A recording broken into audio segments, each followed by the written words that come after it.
Hi, everybody. Welcome back to another episode of Big Apple Hockey. And it is great to have you guys in, especially since now we got news coming along and so much that's going to be happening this week. I, of course, am your host, Mark Williams. I actually had my banner up in record time. It's amazing. And the man who is trying to decipher beyond all the secrets of Lou Lamoriello, Mr. Anthony Larocco. Mark, did someone on this channel happen to say, a while ago that Nazem Kadri is probably a New York Islander? Just asking for the record. Well, not only on the channel, but also in the our group chats. Every single time you're like, this is happening, this is happening. More on that in a minute.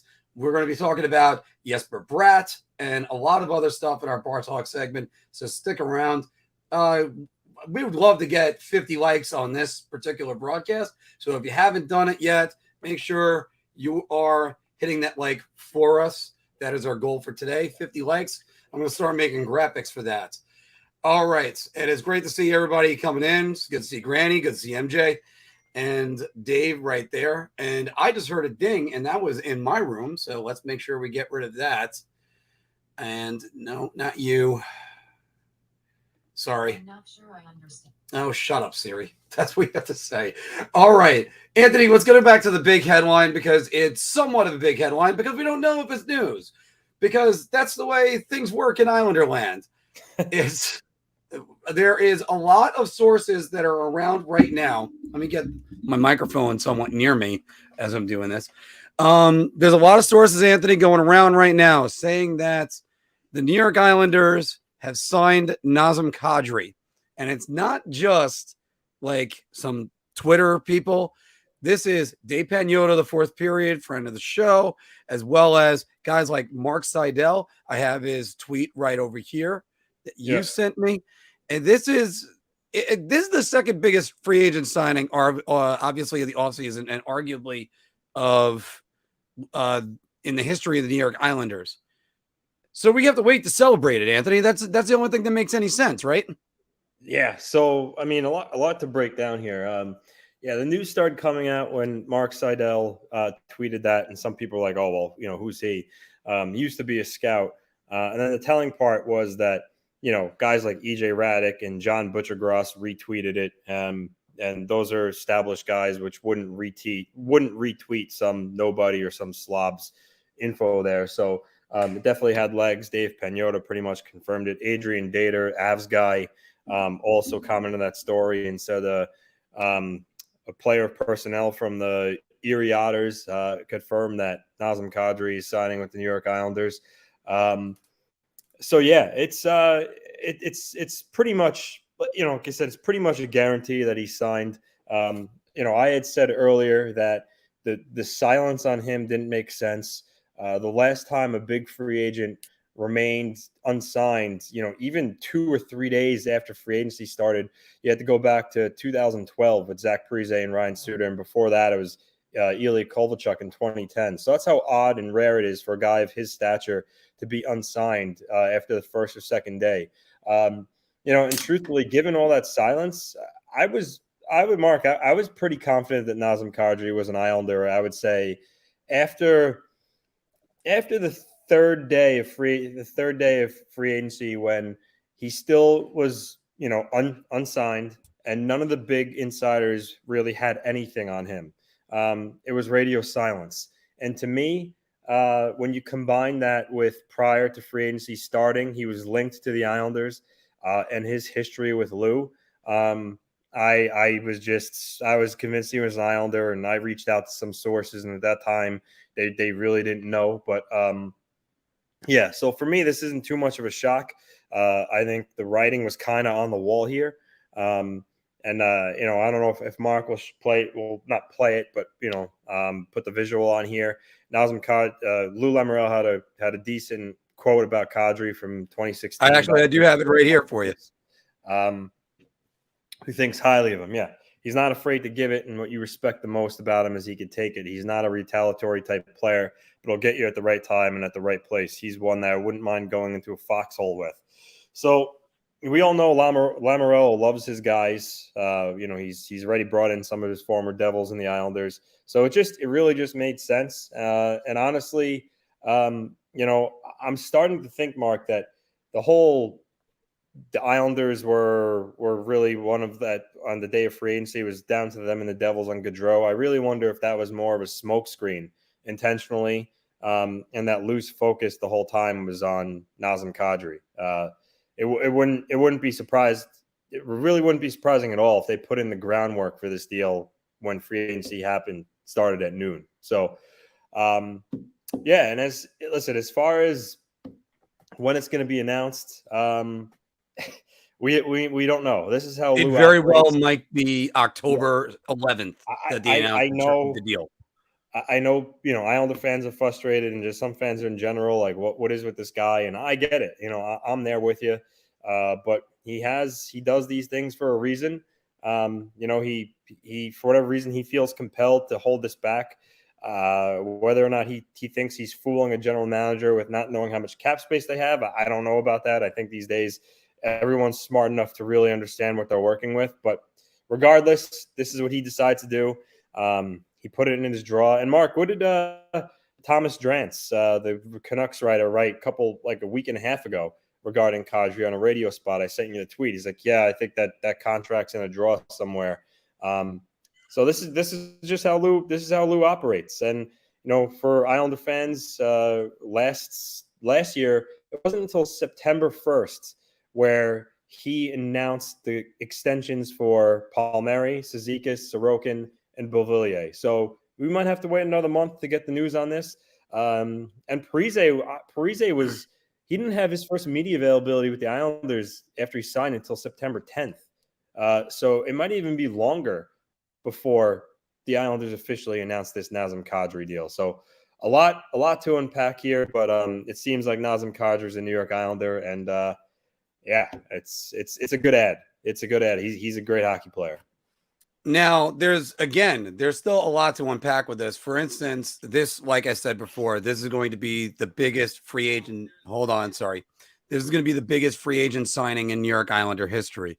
Here's a couple other things that, just to say, if you remember when the New York Rangers signed Vincent Trocheck, you could see live on air when Anthony broke it's a 7-year term. And my reaction was, what realistically should be the deal for Nazem Kadri? Well, I mean, prior to free agency starting, you were hearing these reports that, you're talking $8 million on a 7-year term and these really high numbers. I'd be 31-year-old center. Yeah, I would be surprised if he got that. My hope is, at least, I mean, listen, I'm going to be happy that Kadri's an Islander either way, because right now, realistically, the Islanders' window is the next 2 to 3 years. So I'll worry about if it's a 7-year deal. It's going to be unfortunate, but at the end of the day, if this is what propels them to win now, it is what it is. But with that said, in a perfect world, I would hope it's a 5-year term at most. But we'll see. I mean, I don't know. Again, Lou and Nazem have that relationship, so I don't know if that maybe helps with getting Nazem to agree to 5 years. You got to remember, as you just mentioned, he's 31. This is really going to be his last chance at a big payday. So he's going to want to set himself up for good here. So, 5 years, he'll be 36 at the end. Will he still be able to get another, 2-3 year deal after that? I don't know. So, I hope 5 years. I hope 5 years, but we'll have to see. And like I said, we probably won't know until September. Well, I just want to actually take this opportunity before we get too far in depth on this to let Anthony do a little victory dance, because everybody, again, pending this is true, Anthony called it. He said this all along, so go right ahead. You can do like a little shimmy. Nah, like I said, it's just for me, it was just kind of connecting some of the dots. And again, it's rare when you see a player of his stature unsigned that long, with also radio silence attached to it. So what really pushed over the edge for me was, though, before Seidel's tweet, Greg Wyshynski from ESPN had a story on Kadri, and he reached out to his agent. I don't know if you saw it. I might have sent it to you as well, but the agent simply said, "I cannot comment on my client's contract status at this time," which for me, that clinched it. Because if he was really out there fielding offers, what agent doesn't pump up the tires of your client? Oh, Nazem has a bunch of teams he's considering and offers he's going through, and the kind of pleading the fifth there, that sealed it for me. But yeah, no, listen. The biggest question is, and I seen some of our listeners ask about who the Islanders are going to move out. That's the big thing. That actually is up on my list, so I'll move ahead and ask that, so that way you get there. Anthony, does this move mean that somebody from the current lineup is moving out? I see to you now to finish that thought. Yeah, it definitely is. A lot of Islander fans are hoping for Josh Bailey. I mean, that makes the most sense. 2 years left at $5 million. The good thing is his actual dollars owed is less than his cap hit. But Frank Saravelli, actually, I just saw the tweet before he went on his show, The Rundown. He said that if anything, it might be Anthony Beauvillier that moves out to create the space for Nazem Kadri. So we'll see. I would prefer to keep Beauvillier. Obviously, he's much younger. I know Beauvillier has more value due to his age and skill level, but if you're going to trade Beauvillier, you're going to be looking at a Oliver Bjorkstrand type of return. Probably a little less. Bjorkstrand's a little more established. So I mean, if Bjorkstrand got a third and a fourth, or a third and a fifth, something along those lines, you got to think Beauvillier will get something similar to that. So maybe if it's just a fourth round pick, I mean, it's unfortunate because I think Beauvillier has more value than that, but Lou has to dump some salary. So I hope it's Bailey, but it won't shock me if it's Anthony Beauvillier that moves to create the space for Kadri. All right, because again, we still have a lot to unpack from this move, but also just before we get the other Anthony, the other thing is a lot of Islander fans and people are just questioning, Kadri's a center. Now they have, with his signing. Wait, that's going to be my next question. That's actually my next question. But so you go ahead. First, hold on. I just wanted to say this. I also just wanted to let everybody everybody check out Manscaped. Use the promo code BAH for 20% off and free shipping. And because you don't want to look like a fuzzball. There you go. Gotta get those in so that way we can eventually do more of these shows. And also, everybody, by the way, this week at 2 p.m., although we might be recording it just privately and then publishing it later, we're going to be interviewing Carolina Hurricanes defenseman Jacob Slavin. So stay tuned for that. So Anthony, yeah, exactly what you started to allude to, and Islander fans want to know this right now. You have 4 centers on that team: Barzal, Peugeot, Casey Zizekas, and of course Brock Nelson coming off a career year. Who is the one that moves to the wing for Kadri? I mean, my guess is that the plan would be to move Barzal to the wing, lessen his defensive responsibilities, and have him play with Kadri, because we all know Kadri is not going to replicate his 87 points with Colorado last year. I think that's pretty much well known. However, Kadri has twice prior had 30-goal seasons. They were actually back-to-back, and they were both 32-goal seasons. So he does have the ability to finish. So I think if he plays with a talent like Matt Barzal, at a minimum, I think Kadri could record 60 points next year. So I think that could be a good match. I've heard maybe move Nelson to the wing because, he scored 37 goals and he's more of a sniper. So playing with Kadri could be good. I get that. But Brock Nelson over Barry Trotz's tenure has really developed into a solid two-way center too. And he really found his game at center ice and his confidence. So I don't think moving him to the wing would be best. I think Barzal would be the one to move to the wing, but I get the notion that Islander fans wanted a scoring winger, but man, adding Nazem Kadri, now you have 5 legitimate NHL centers. And Mark, what did you say a while back about the Islanders about winning the center Islanders matchup? win the matchup center, every the matchup at center every time. And now if you add Kadri to that, I mean, there's so many things Lane Lambert will be able to do that could just be a nightmare for other teams with opposing matchups. I mean, you're talking, again, 5 legitimate NHL centers with Barzal, Nelson, Kadri, Pajot, Cizikas down the middle. I mean, he can move Kadri with Pajot for a shift or two if he really wanted to shut down a line. Imagine, let's say they're playing Tampa in the playoffs and you really want to shut down that Kucherov line. Imagine putting Kadri and Pajot out there against them. I mean, so the options that it will give him to have another center like Kadri in the lineup, I mean, that's just, it's amazing. They would be a big challenge to play against other teams with, having that flexibility in the lineup. Anthony is way ahead of me on a lot of these things, because the next comment I had, and by the way, I've said this before, before we get off this banner that I have, is I think Barzal, it's better with his skating ability if he's at center. But you know what? It decreases his defensive responsibility, and then now you can really open him up as an offensive player if he moves to the wing. I actually think that's a good move to move him to the wing. If not him, I would say JG Pajot. Yeah, Pajot. Yeah, maybe, but Pajot is such a great has such a good win percentage in the circle. Moving him out, I mean, I don't know. You could, like I said, Lane Lambert has a lot of options. He has a lot of options.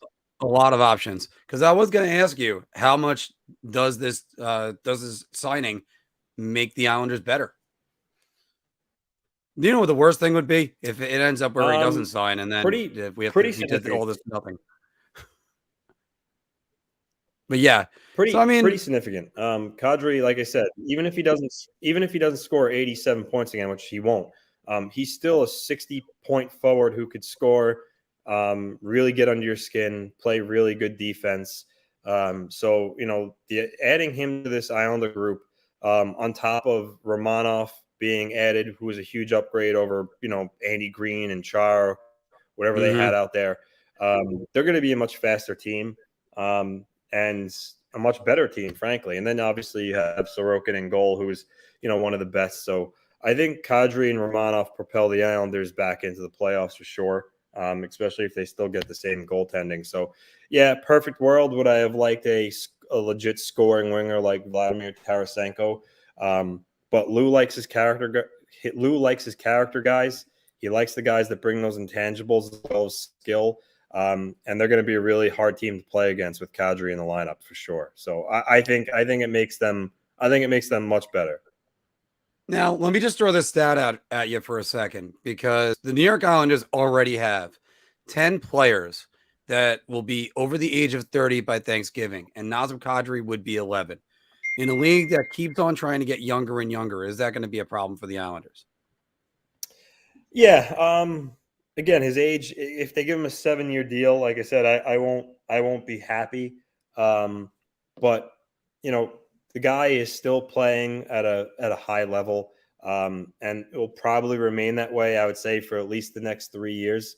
And Lou, like I said, Lou is 80 years old. He wants to win a Stanley Cup. So by him adding Kadri, that just shows that he's ready to win now.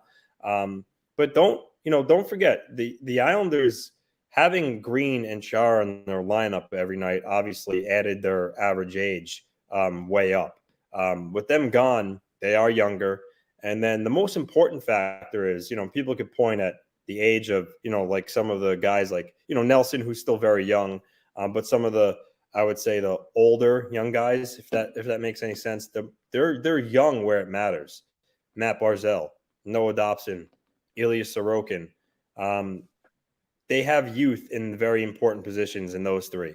Ryan Pollock and Adam Pelech are still fairly young. So I don't buy the notion that, that the Islanders are this team where in 2 years from now, they're going to be in really bad shape, because some of the guys I just mentioned are young, and that's not even considering Oliver Wahlstrom, who's young. So they're honestly in a good spot, regardless of Kadri being 31 and adding him to this roster. And then, of course, DeForest if he makes the lineup. So that would be another one. And remember, Romanov's 22 years old. So, yeah. Well, I'm glad you mentioned Alexander Romanov because the Islanders currently, now this is without Kadri on the books. So they still have Dobson, Romanov, and Bellows are all RFAs. How much real? Yeah, But they're relatively they unsigned. aren't. They Everybody, aren't. They're signed already. But right? I You know, mean, this Bellows, does you're again. talking. I just want to thank Lou Lamoriello as a hockey podcaster that's trying to do this and be as accurate as possible with my information. That basically right now I'm TMZ. Thank you very much, Lou. So I'll give you a call later to thank you personally on that one.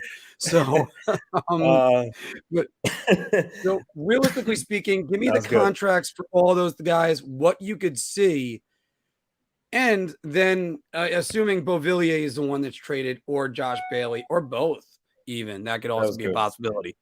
But Um, well, let's start with Bellows. Bellows hasn't really proved anything right now. So Bellows is going to be nothing more than $1 million, at most. I could even see it still being, something like his qualifier from what he was making last year, maybe 975K or whatnot. So that's that. Romanov, I think he's going to come in about at 3 million AAV, roughly. And then Noah Dobson's a tricky one. Do they go long term with him? 8 years. If they give him 8 years, that's going to drive. I think he's going to get more money. So you're talking, 6 million plus. If they do a bridge, I could see that being around 4 million, 4.5 mil. We got to remember, Noah Dobson's still very young, and he just had a 50-point year. Him and his agent, with the salary cap going to be going up in the next couple of years, he's going to probably bet on himself and realize that he could get to even a higher level. So I think for him, it would make more sense to do a bridge for like 2 years. He keeps growing, getting better. Then he cashes in 2 years where the salary cap's higher. The Islanders can afford to pay him more. So I think the Islanders will probably try to get him a longer term right now. But I think he's going to want to bridge because I think he believes that he can get to another level and make even more money. So that's my thought on Noah Dobson right now. I could just see Lou in the negotiations where he could even say it in the third person. Lou doesn't overpay. And and yeah, I think Lou is definitely at a bridge Dobson right now.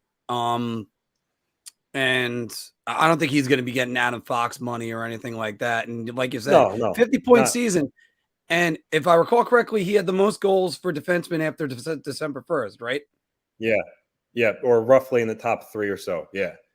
There you go. So, And the other thing that I haven't had this confirmed by anybody or this is just my own speculation, but so we mentioned Kadri, they didn't really need another center, 5 centers. Everyone's talking about who's going to move to wing. And again, I'm just spitballing here. I don't think it will happen, but it's possible that if Lou really maybe wanted to shake things up even more, he could move an existing center for a scoring wing. I'm not saying that's going to happen. I don't think he would do it. But again, if he looks at this lineup and says, okay, 5 NHL centers, maybe he moves a center for a scoring wing. Who would that be? I'll leave that for everyone to speculate. But my guess is if he didn't tend to do that, you're probably looking at moving a Brock Nelson or Matt Barzal because Pajot, while he's really good, I don't know if he has the type of value to bring back like that upper echelon scoring wing. Whereas and not at 3 years at I think it's $5 million. Just want to make sure I get that number right. 3 more years at $5 million on his contract. Whereas On if top of you're this year, he's signed to 2026. But if you're putting a guy like Brock Nelson who has a ton of value. I mean, there'd be a lot of teams that want to get his hands on him to be their second line center, or for a weaker team, their first line center, or even Barzell. Forget about it. They could get a really, really good scoring wing from one of those guys. Again, if he really wanted to shake things up, he could go that route. All right. Like some people I've heard talk about revisit the JT Miller talks. Does Lou try to maybe move Brock Nelson to Vancouver in a hockey deal for JT Miller? Vancouver gets another really strong center. The Islanders get a scoring wing. Again, I didn't think he would move Nelson or Barzell, but again, if he really wanted to shake things up, he could move one of his centers for a scoring wing. So that's just some more speculation. But I think the most likely outcome is move Barzell to the wing. All right. Well, there's a lot of great comments that are down below. Yeah, we got to get some of these. Yeah. But we're going to move on to bar talk. We'll get to more of your questions, especially on this later on. Put all your comments down below. Don't forget to like us and subscribe if you haven't. And also, by the way, we're trying to get to 50 likes for this video. So if you haven't done it, try to do it for this video. And, it really helps us out. Got to get us into the algorithm. Got to spread the BAH virus. And we're going to go on. We're going to talk a lot more hockey stuff, including the New Jersey Devils, which made some news today. And we're going to go to our bar talk segment. I'm going to take a shot on this one. I'm going to say beer. I'm buying everybody around on this. Oh, my God. So, and I say it again, I have to change around that intro because I'm still using the old stuff that we had. I mean, heck, Phil is a lot skinnier now. So, and that's just for starters. Everybody, welcome back to Big Apple Hockey Bar Talk, where we are gauging our confidence on NHL topics based on our choice of drink. Are you so confident you're going to buy everybody around? You're so you're just going to have a shot, and you're in the middle. So just give me a beer, all right? So play along with the comments below, and like I said, this is actually a first for me. I'm starting with the New Jersey Devils topic right now because Anthony. Jesper Bratt re-signed with the New Jersey Devils on a 1-year, $5.45 million deal. Couldn't get it out of my mouth for a second. The New Jersey Devils should have locked up Jesper Bratt for long term.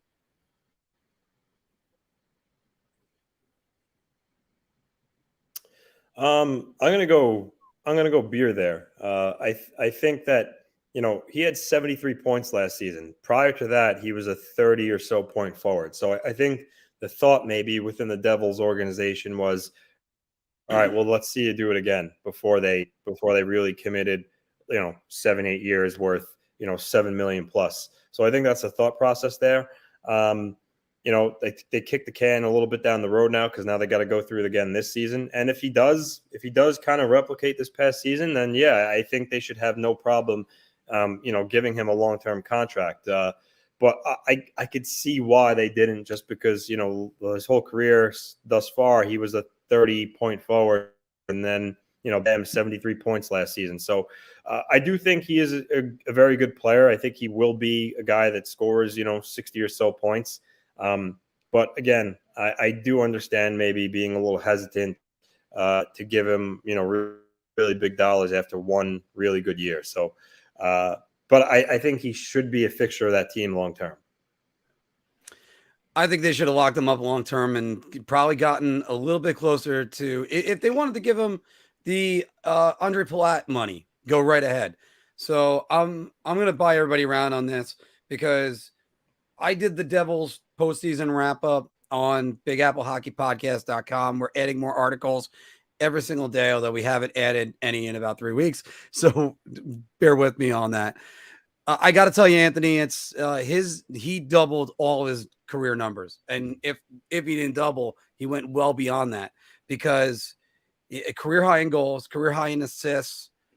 And he was a -1, I think, on a team that had like an ungodly low goal differential. They were like -50 or something like that. I have to look it up off the top of my head. But anyway,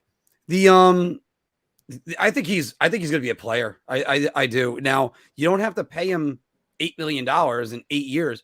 You could have done exactly what the Andre Palat money is, because Palat never scored. He scored 20 goals 1 year in his career. That's it. Yeah. And he plays most of the time with Stamkos and Kucherov. So you could just hand that to him and look out for that line. That line might be pretty good if it's him, Hischier, and Palat. So we'll see about that. I think I'm trying to figure out where Andre Palat fits on the Devils, but he's going to fit and he's going to be a good player for them. Back to Jesper Bratt. Yeah, I think you take him, lock him up right now while he's still pretty cheap. That's just me. Speaking of Jesper Bratt, who, by the way, blossomed at the age of 24 for a career season, Jesper Bratt is proof that the New York Rangers need to be patient with Kakko and Lafreniere. And I know Ranger fans, we want these guys to you want these guys to absolutely just blow up right now, or get rid of them or trade them, especially Kakko. I hear that all the time, but I'm buying everybody around on this one again, Anthony. You got guys that you have to invest the time and actually develop them. This is what the Rangers need to do. They need to play these guys. They need to absolutely get one on power play one, not Ryan Strome, and get them more exposure, more ice time, get them used to all the situations that you can. And I shouldn't be talking about this in year 4 for Kakko or year 3 for Lafreniere. So I understand they went to a team that was just on the verge of making the playoffs, but I mean, the Rangers, they got to develop these guys. So yeah, I'm gonna go beer. I think with Lafreniere, there's definitely still time for him to be the player that it kind of everyone expected him to be. Going where he did in the draft. Kakko, I'm not so sure on. I know last summer we were talking about if Kakko has another underwhelming year, is that it for him? Do you look to move him? And now we're saying it again. Now, because I really do think you're at the point where if he has another year where he's a 30-point forward, I think it would be at that point now where he's been in the league long enough where his value wouldn't really be that high anymore. And the Rangers just ruined a chance to get to turn him into another good asset.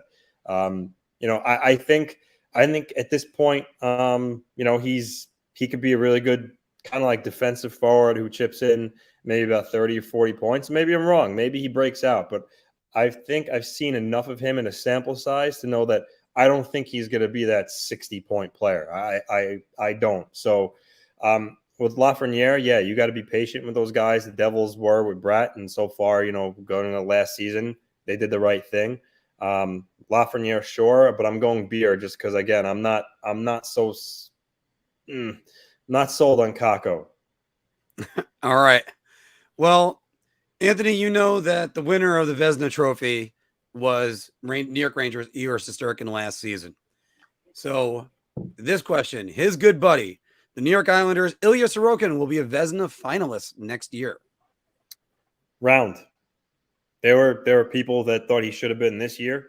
He was on a bad team, but despite that, he was second in the league in save percentage, second in the league in shutouts, fourth in GAA. He really held the Islanders from being an even worse team. Saros, who was a finalist, he had better numbers across the board. That Markstrom had a better save percentage than Jacob Markstrom, and Markstrom was on a much better team. So Sorokin is an elite goalie. The Islanders hopefully will be better than they were last year. So if he did what he did last year on a bad team, on an improved team, like a playoff-bound team, I think his numbers will be even better. And I think he will win a Vezina Trophy or two in his career. But I think next season, yeah, I think he will be. And like I said, in my opinion, he should have been a finalist this year. But for sure, I think he will be. You've been talking him up all year, and now you got me on the train too. I know I've already bought 3 rounds today. I'm starting to run out of money, but fortunately, that's why there's credit cards. And this is Sorokin was right there with Shesterkin all season, and you're talking about his rookie year. And the Islanders play a defensive, even if they're still playing a defensive game under Lane Lambert, they need to keep that up and move it along. Those numbers are going to improve. And if we have 2 goalies in New York over a .930 save percentage, yikes. That would be what I'd have to say about that. Because Sorokin, I think, what was it? It was something ridiculous, like 928, something like that, his save percentage. It was 927. 927. Okay. Sorry, I was off by 1,000th of a point. But those guys are going to be. There was if you remember that old article, the one about the 3 center fielders, Mays, Mantle, and Duke Snyder. It was written, and they used the correlation of that to Lundqvist, Brodeur, and DiPietro. This one's going to be a lot like that if the Devils can ever find their goalie that could ever match what these two Russian guys are, because they're that good. They're that good, Anthony. And the stick save last year that he made against the Rangers, Sorokin did, that was probably the highlight of maybe that, or he had a couple of ones that you would go, that could be the save of the year. But we're going to move on anyway, Anthony, because to the big news, big player that was traded last week, Matthew Tkachuk will improve the Panthers in the playoffs. He definitely plays that grittier style much more than Jonathan Huberdeau. So, and in the playoffs, that's the type of style of hockey that usually wins games. So, I'll go round. But with that said, Tkachuk wasn't exactly a world beater in the playoffs for the Flames. However, the West does play a heavier game. So maybe being the East, that will help him, being that he does play that gritty game, and the East is different than the West. But again, like I said, he's a much more of a guy who's not afraid to really get into the mix, get into someone's kitchen, play physical, whereas that's not really Jonathan Huberdeau's game. So I think in the playoffs that will definitely help Florida. And if he develops the same chemistry Barkov had with Huberdeau, with Tkachuk, then forget about it. I think the Panthers will be in good shape. I'm going to go beer myself. The one reason why is because I don't know how much it's going to improve Florida, but again, the sort of, to me, the quintessential example of the trade that cements a team to be a Stanley Cup winner is always going to be, in my mind, Brendan Shanahan, because you were talking about a team that went backwards to go forwards, and then they won 2 Stanley Cups after having the best record ever. Going again to this, obviously the New York Islanders would have Butch Goring. That's their example. Rangers kind of don't have that. They have the 5 Edmonton or the Blackhawks that they brought in at the deadline, which I still debate whether or not that was really as helpful as you think. But it's Matt Tkachuk. He's going to be going to the dirty areas. That's what you need. And then they had Patrick Hornquist, but this is going to be like a completely new level. So, it should improve. I don't know whether or not that's going to translate. They're still going to need more out of Sergei Bobrovsky or Spencer Knight. That's certainly else going to help there. So let's stay in the state of Florida, Anthony. The Lightning will have to move a major player before the beginning of the season. Before the begin, I'm gonna go shot. I think, as we know, when they signed all those players to an extension on UFA day, we were like, what are they going to do next year? I think they'll be okay for this season.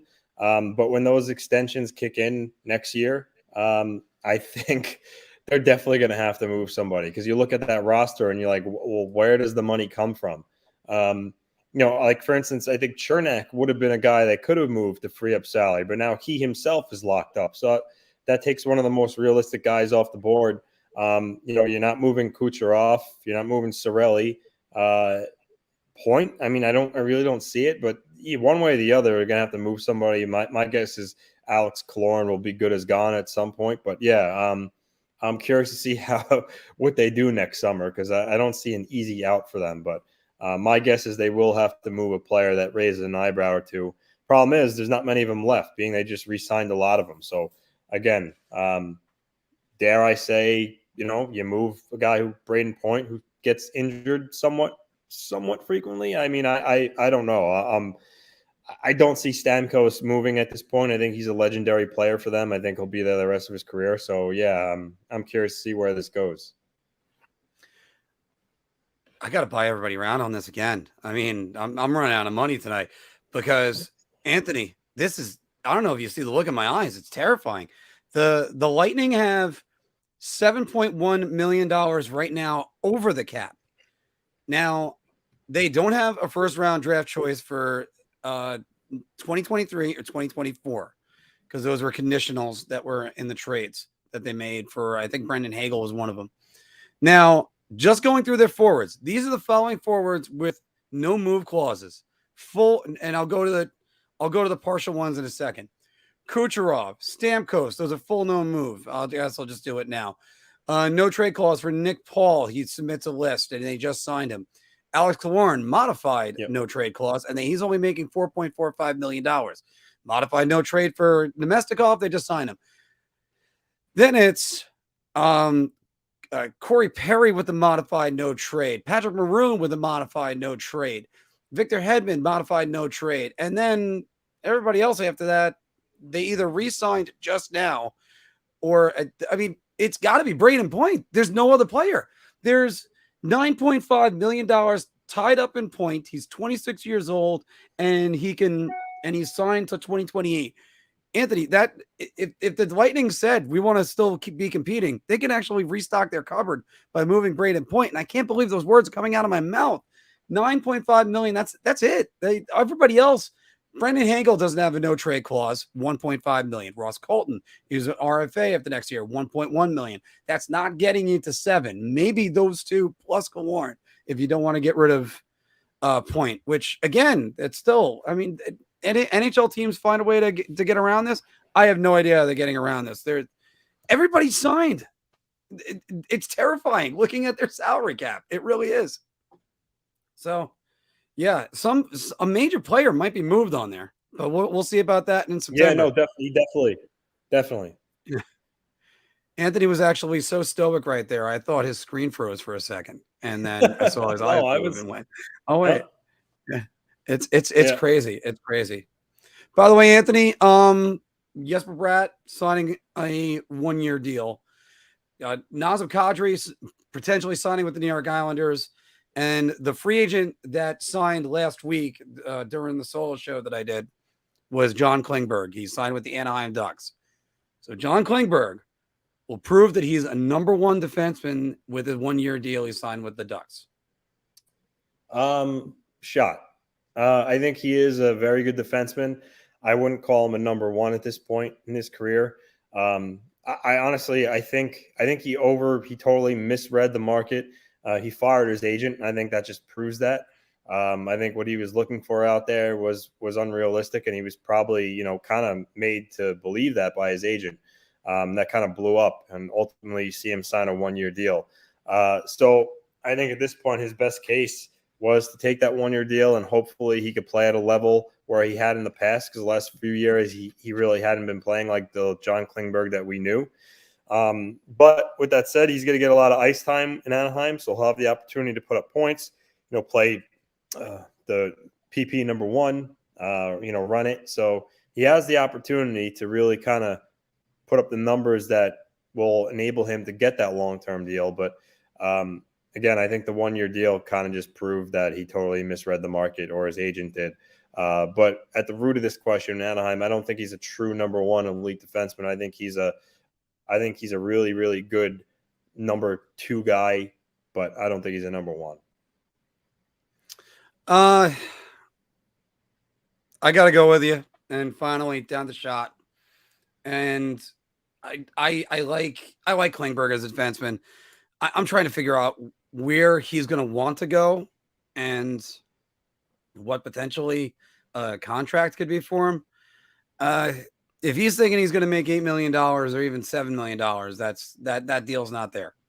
That deal is not there. So his 1-year deal with Anaheim, he's there. I mean, obviously he'll take the number one job over Kevin Shattenkirk, and Kevin Shattenkirk will fade to the second deep pair for power play 2. But it's definitely a shot. He's not really. I don't even know where that team is for him. Like I'm baffled trying to come up with a team that's going to pay Klingberg to go there. I mean, Vancouver isn't going to do it. They're like, we already got enough Swedish defensemen, and we have OEL. He's basically you anyway. I know Seattle and Detroit were really hot after him. I could see him landing in one of those two markets, and they would have been my guesses. But again, I think Detroit was my guess too, by the way. On Anaheim this year. Yeah. Yeah. I mean, he could do what Taylor Hall did. Taylor Hall took that 1-year deal in Buffalo, then came back and eventually signed long-term in Boston. So I could see a similar thing happening with Klingberg. Yeah. And my only answer for that with Boston is you idiots. So Like, I mean, Taylor Hall, I mean, he is just there are players I'm critical on. Taylor Hall is the most invisible superstar. He's the most overrated player in NHL history, in my opinion. Wow. There you go. All right, I'll go right out and say it. So it's by the way, next week we're gonna have Taylor Hall on, so that way I can say that. No, just kidding. It's just no. It's again, it's Taylor Hall. I think he's making $6 million this year. Does anybody remember anything Taylor Hall did this year? Anyway, Yeah. So that was Big Apple Hockey Bar Talk, and where we were gauging our topic on NHL topics based on our choice to drink. And I didn't see whether or not guys were playing around. Hopefully you guys were, but we're going to go one more segment before we start taking questions, the more interactive part. We're actually kind of shooting through the show, 45 minutes today. Yo, that has been going great. How are we doing, Sean? And yeah, the Stanley Cup champion, Kevin Shattenkirk, and the mercenary. But yeah, and by the way, Anthony, DP is kind of right about this one. Yeah. Kadri is going to bring a lot to that rivalry. And so already, it's funny. A lot of Ranger fans had interest in Nazem Kadri, but unfortunately, the Rangers weren't able to make that work salary wise. But those same people that wanted him are definitely going to hate him once they see him playing for the Islanders and with the way he plays the game and getting in people's faces. So it's going to be fun. It will be fun. Which, by the way, once again, everybody gotta. I know to say we're trying to pay the bills. We're actually not getting there yet. But once again, you go to manscaped.com, use the promo code BAH for 20% off, for also free shipping. And, that's basically telling them that we send you. I use their products all the time. And trust me, it's very smooth down there. You don't need to know anything else. So, everybody, but I have actually a brief on the mark to talk about. This prediction that's right up here. Being single most of my life. Or just yell at Larry Brooks like every other New York Ranger. Anthony, I was watching some videos on Twitter yesterday, and it's been a while, everybody, since I've been to a Mets game. I've been waiting to go to my first Met game of the year. Thank you, Johnny, very much. Oh, wow. Thank you, Johnny. And by the way, I hope the back and neck is doing better. So, wow, Johnny for the win. Thank you very much. We can't say enough. Wow. August, all right. Once they're a little bit settled in. All right, is that good? What was that? Anthony, so the Mets have a routine when a player enters a certain player enters the field, and I'm going to show this video of it right now. And it baffles my mind, and I'll get onto this in a second.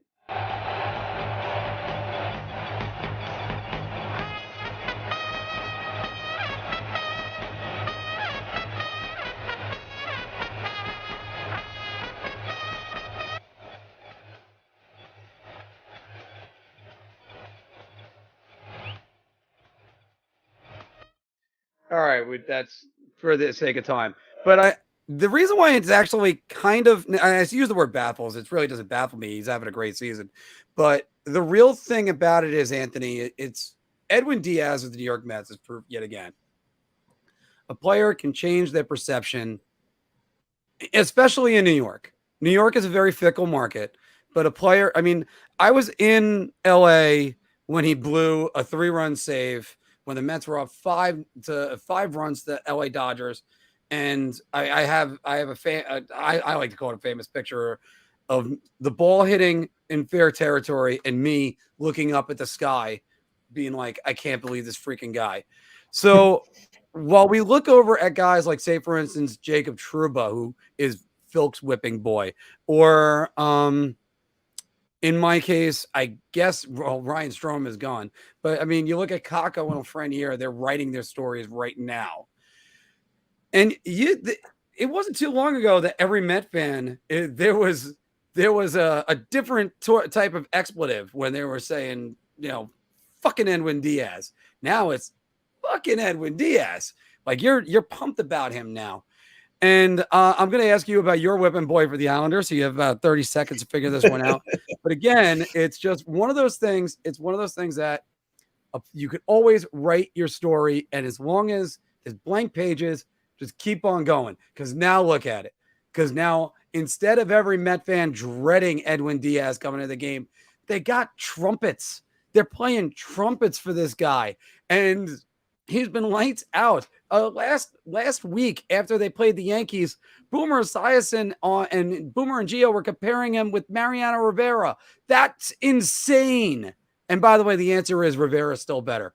And this is coming from the Met fan. That's just how to say that.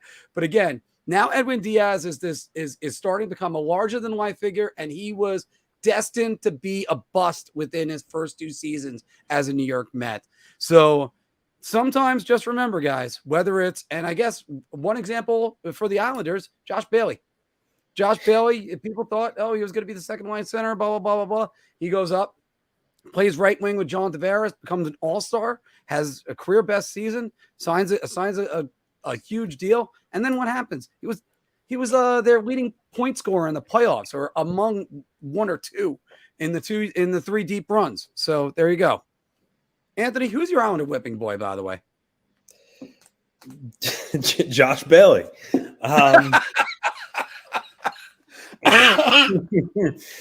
Yeah, Josh Bailey's a very polarizing figure for the Islanders his whole career. If he's not the one that's moved here, he's going to play his 1,000th game all with the Islanders this season. He's been through it all. He's been on really bad teams, been on good teams. He's caught a lot of flack from Islander fans over the years. But with that said, I acknowledge that, like he had a really good year with Tavares. He hit 70 points. He is a good playmaker. I'll give him all that. But sometimes he's just so frustrating, because sometimes you watch him and he'll just make a really dumb pass, or similar to Ryan Strome, he kind of passes when he really should have really should shoot. I can't even tell you how many times where it seemed like he had an open net, instead of shooting, he made a pass. So he's been doing that his whole career, kind of just frustrating the hell out of Islander fans. And some of it's unwarranted, because again, I do acknowledge, he is a 40, 45 point guy, 50 points. I mean, the 70 point season, I think it was an outlier, obviously. But he's not a bad player. He's a middle 6 player, and he can do good things. It's just, every team has one of those guys. And I think it really started from, he was drafted, 8th or 9th overall. He played for the Windsor Spitfires, had good numbers. People were expecting him to be this really, really good offensive player. And he was rushed. He was brought in at a time where the Islanders didn't have much talent around. And I think that really hurt his development. And I think a lot of Islander fans, because of all that, he's always been one of those guys that just you kind of just get frustrated. Oh, Josh Bailey, it is what it is. But he's been a great player for them, the community. It's just sometimes he gets a lot of flack, including from someone like myself. But yeah, he would be my choice. I always, and by the way, whoever your whipping boy is, put it down in the comments below, everybody. But and by the way, DP, you're right about this. Awesome sound effects from the classic 80s game Spy Hunter. That is exactly what I was using that for. And I love that game. I used to play that in the arcade every time I went with my mom when she would be in a bowling league. It was in, I think, Westbury Bowling Alley, and it was awesome. But anyway, getting back to this, though. Yeah, there's always a guy every single year. You look at him and just go, get that guy off my team. Really? I just depending on who it is, Valeri Kaminsky comes to mind for the Rangers. And at the same time, by the way, there's always that one guy that you're like, they need to give this guy more ice time, or they need to stick with this guy. I remember kind of feeling that a little bit with Mike Knuble. So that's one thing to go with that. So if you remember, Mike Knuble is a New York Ranger fans, but but that's the great thing about New York. I think we talked about this last year, ironically enough, with Javier Baez when he was doing this ridiculous BS. But in New York, you're going to both write your story. You could write your downfall, and you could also write your comeback. That's what New York is. And there's a reason why we have the expression, if I can make it there, I can make it anywhere. Well, it just works. You could go somewhere, just relax and and you rise to the occasion or you don't. And right now, as Rick is saying right here, personally, I prefer Sandman. You're right about that. Well, first off, better song. Though the other one is very catchy too. I found myself humming it all day after trying to set this up. But the you can write your story. You can also write your comeback, like I said just before. That's what this city is. And Edwin Diaz could have cried his way out of town, like if you remember Ranger fans, Stefan Quintal did, or Jack McDowell did for the New York Yankees, or I remember, him flipping off the Yankee fans. There's a lot that could happen at any moment, and you know what? More credit to this guy, because he could have folded like a deck chair. Instead, now he's one of the best in the league. And even giving somebody a chance to go on the All-Star game the other day because he felt like it was the kid's first All-Star game and he should go do it. I mean, it's amazing. It's amazing just thinking about it, because 3 years ago in 2019, I was like, this is the worst trade in Mets history. Getting Robinson Cano and this guy. And now looks like the Mets didn't overpay in any way. If anything, they might have fleeced Seattle. So we'll see more about that in a minute. Let's go through some of your comments right here. And also let's start to getting some of your questions. Aaron Heilman was always very frustrating. Yeah. Much like Alexander Georgiev. David, you're one of the people that saw that with me. Oh, and it was Kelenic, Jared Kelenic. He was more interested still in being a Instagram celebrity. He's a 10, but he watches baseball. That's all right. And Mike Watts is saying Bailey is the third liner. Mike, this is my first time seeing you on here. Welcome to the show. Hedel or Kako for the Rangers. Gauthier, if Kravtsov are left out. 51 people in the chat. Everybody hit the like. Yes, thank you very much. Whipping boy for this year has yet to be determined for the New York Rangers. We'll see about that. Donald Brashear was for Dave. Matt Dumba in Minnesota. I think it's also because Matt Dumba. Anthony, can you think of anybody else has been traded more than Matt Dumba? Matt Dumba? He hasn't been traded? No, but I mean in the press reports. Like every single year, they're going to move on from Matt Dumba. Yeah, move on from Matt Dumba. His name has been out there before for sure. But I can think of more guys that have been rumored to have been dealt and never have been, more so than him. Yeah. I mean, and by the way, D. Ely, thank you very much, D. Ely, for your help with us, because everybody, as we mentioned before, Friday, we're going to be interviewing Jacob Slavin for the show. So cannot wait for that. And one of the best defensemen in the league right now. So can you think of anybody? First active player. And of course, I mean, we've had active and great Grabner and Ryan Miller and stuff, but they weren't playing anymore at the time. Oh, wait. Tomas is saying his whipping boy is Dryden Hunt, playing anything else but a fourth line minutes, discounting his crazy month. But the fourth line for Hunt is all right. Yeah, that's about it. I actually think the fourth line for Hunt is too good. He's barely an NHLer. That's the way to say it with him. I scrolled all the way up from the beginning to kind of go through some questions or comments going through. So I'm going to try to sort through some of these. Can you think of anybody that went to the Islanders, Anthony, by the way, that started out slow and then ended up being a real good player for you? I mean, to an extent, Kyle Oposo was a guy that really came on towards the end of his Islander tenure. Started a little slow, but he's one that definitely comes to mind. Mm-hmm. Well, I mean, go through some of these. Okay. From the beginning. Actually, Anthony, this is one that frustrates me. I'm going to let you take this one. David is asking, I don't get what the advantage is by not reporting it to the league, but everybody knows or assumes he's a New York Islander. Yeah. I think it's just, this is one of those things where this is just loose rules. he's again. I will admit I don't really think he's fooling anybody. I think general managers realize, okay, he has Kadri signed. They realize they have some RFAs. And knowing how much cap space is available isn't top secret news. Any general manager can go on cap friendly, just like any other fan would, and see what a team's cap situation is. So, so again, he obviously feels like, it's worth it to do it. And I don't know how much of an advantage, if at any, he does get from it. But this is the second year in a row where he's really doing it, withholding his signings. And a lot of people have asked me, is it just like handshake agreements, and I can tell you, no, they're fully signed contracts. And what he does is he just doesn't file it with the league, because once you file it with the league, it has, it's public. It basically comes out. He doesn't file it. So the contracts are essentially signed, which is why people say it's in the draw, and he just has to file it. So technically speaking, because another question I get is, and Mark, I'm sure you asked this at one point too, how does the league even allow this?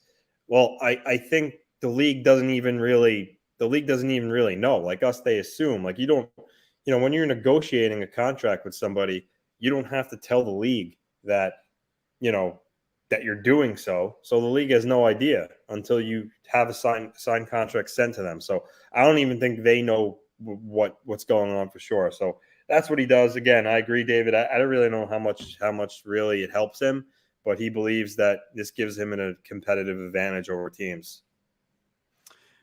And I went away from the comment because I accidentally clicked on the Greg McKegg one, but it's frustrating for us. But again, it's like, how do you legislate that you have to turn in the filing on that? It's almost impossible to legislate that. It's like trying to figure out NBA players or just players talking to each other and calling that for tampering. Owners can't do it, but players can. So yeah, it's just like that. All right, what's the next question you got? So one's from Mike. Who are the Islanders shedding to make the salary work? Kind of touched on this. I think the hope is amongst most Islander fans is that it's Josh Bailey that goes. Arizona, for instance, took Andrew Ladd, and Bailey's a much better player than he is, and they still didn't have to give up too much. So they probably could move Bailey to a team that has a lot of cap space and not really have to attach anything, because you are still getting a good middle six forward. But I would say it's either going to be Bailey or Anthony Beauvillier to go. I think those are the two most likely options. Matthew, which I don't know if I've seen him before, but thanks for your question. Again, similar type of question. But which of your two top D men gets to say goodbye? Well, no, they wouldn't move any of their top D. I mean, Pollock, Pelech, Dobson, they're all there to stay. Scott Mayfield, now he could be a guy that eventually gets moved, but the only thing is he's making $1.45 million. I mean, value-wise for the contract, he's probably been one of the best value players in the league the last couple of years in terms of his dollars and what you get from him on the ice, because he's over the last couple of years, he developed into a really, really solid top 4D that could play on the right side. And Mark, right now, he's a third pairing right-handed defenseman because Pollock and Dobson are ahead of him. So again, by moving him, you're not really saving much. So I think they will keep him. However, I think he would hold value. I think you could probably get a second-round pick and a middling prospect for Scott Mayfield. But other than that, I don't see any other D that get moved. I'm going to star that one for later that I see, and we'll make sure we read some of these. That way, the audio listeners can hear them too. That question was whose salary gets dumped to keep Kadri when Barzal wants a payday next year. By the way, Anthony, again, that's Bailey and Beauvillier. That's what it always comes down to, doesn't it? That's probably it. And as far as Barzal, he's eligible for an extension now. He said he wants to play his whole career on the island, all that stuff. That also could be something else that Lou's working on. He could be looking to extend Barzal a year early. So that's an option too. I mean, right now, I think Barzell's still going to really want high dollars, but we'll see if he waits another year for that or not. And again, David, right here. Again, if it's 7 years, I think the end of that deal, like the Trocheck deal, I think could be problematic. But again, Lou is 80 years old. Let's face it, he's not really going to be around doing this job too much longer.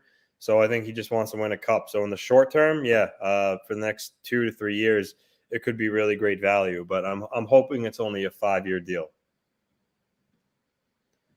CJ, once again, I don't know if you've been on here, but nice to see you on here. And Mark, this is the message I mentioned. A lot of Islander fans felt there. We didn't need another center, top scoring winger. So I mentioned Mark again. I didn't say it was going to happen. I said it could be something Lou could do if he really wanted to, shake things up. He could trade a center like Nelson. Pajot. I don't see Pajot moving because I think for 2 reasons. One, he's the best. Aside from Cizikas, he's the best defensive forward you have, and he's also more offensively gifted than Cizikas. So, and the other reason is he wouldn't bring back an elite scoring winger, where I think Barzal and Nelson could. So I think Pajot is here to stay. If anyone, it would be Nelson to move. But I get the premise of this, but I don't see Pajot moving. I think if anything, it would be Nelson would go. But even that, I'm really not sold on. So by the way, this is Statboy Steven from Wardy NHL, who is saying Kadri is a great ad for the Islanders, but actually, sorry, Rangers Review is the name of the channel now for them. Kadri is a great ad for the Islanders, but there's a reason to be cautious for Kadri's career year. Happened in a season where scoring was historically high. Still a great ad for them. You know what? Right. I think the biggest thing about Kadri on that, Anthony, is that how did I always say Nazem Kadri's season's ended with a suspension? Not one. No, and he again, like Steven said, he's not going to replicate the 87-point season, but he could still be a 60-point guy at a minimum, especially if he plays with Barzal. Who knows? Maybe he has really good chemistry and he does hit 70 points if they play on a line. So, but that's to be determined. Speaking about which, we're looking at doing a prospect show with Rangers Review. More on that. Stay tuned this weekend. So, JP. First time seeing you. Welcome to the show. And great picture with the dog. I really wish I could see Gaudreau, Blaze, and Mott on the same line. Fingers crossed for a miracle Mott signing. You know what? Yeah, I got to agree with that. And I would love to see Tyler Mott back on the New York Rangers. He is a hell of a player. And I was very much I liked what I saw from him. Who knows? He could always just sign elsewhere, like a team that's not going to make the playoffs and then say, all right, we'll get you back at the trade deadline. But yeah, I don't think it's going to happen. One guy that I would love to see on this New York Rangers roster next year is Will Cooley. I would love to see if he can make that jump. We're going to see about that one soon enough. I know Brendan Ottman is one of those guys that could make a jump, but I think he's going to have to stay in the OHL for a little bit longer, and that would be probably best for everybody involved. Rick, you know what? 100% right. We're really going to miss Nemeth this year. Oh, and by the way, it's not. I'm actually very punctual. It's not May. Yeah, without Nemeth, who are the fans going to blame for everything going wrong? I'm back. That's a great question. I wonder who everybody's going to blame for everything going wrong. Kako. I think that's where it's going to come down to. So that would be a dream fourth line. Did you have any other ones that are? And Rick is saying that right there. Maybe Cooley over Greco. I started from the literal top, so I'm just scrolling through. Oh, nice. Sure Keep going. Gets there. This is from THG. I have to. I don't know if he's still on or not, but I have to disagree with this. Oh, sorry, Anthony. Click that again. I get the fact that you didn't need another center, but Nazem Kadri is a really good hockey player. He adds a lot of elements. He adds the offense. He adds the grittiness. Another guy who could play against the other team's top line. He makes the Islanders a lot better. But I do get, because again, they didn't really need another center and they needed a scoring wing, but you have to trust in Lou that he's bringing a guy that just won a Stanley Cup and is a winner and can really contribute on all areas. So I get the sentiment, but I disagree. I think this is a good signing for the Islanders. Well, here's a question I have for you on that, Anthony, because everybody's saying we need a scoring winger and we need a scoring winger. What if moving Barzell to the wing just creates that scoring winger? Now you're talking about Matt Barzell's numbers on a wing. Go ahead. No, yeah, I agree. Like I said, moving Barzell to the wing lessens his defensive responsibility, gives him more freedom. So it could be, like you said, adding that scoring wing. Kadri could play with the big boys. So I think it could be a good marriage if him and Barzell play against one another. So yeah, I don't hate that idea of Barzell moving to the wing. I don't. I did star this one, but let me just give it to you right now, Anthony. I got a question for Anthony. What Islanders prospect is your dark horse to make an impact in the near future? I got to go with the Duff man, William Dufour. That's mine too. He had a hell of a year.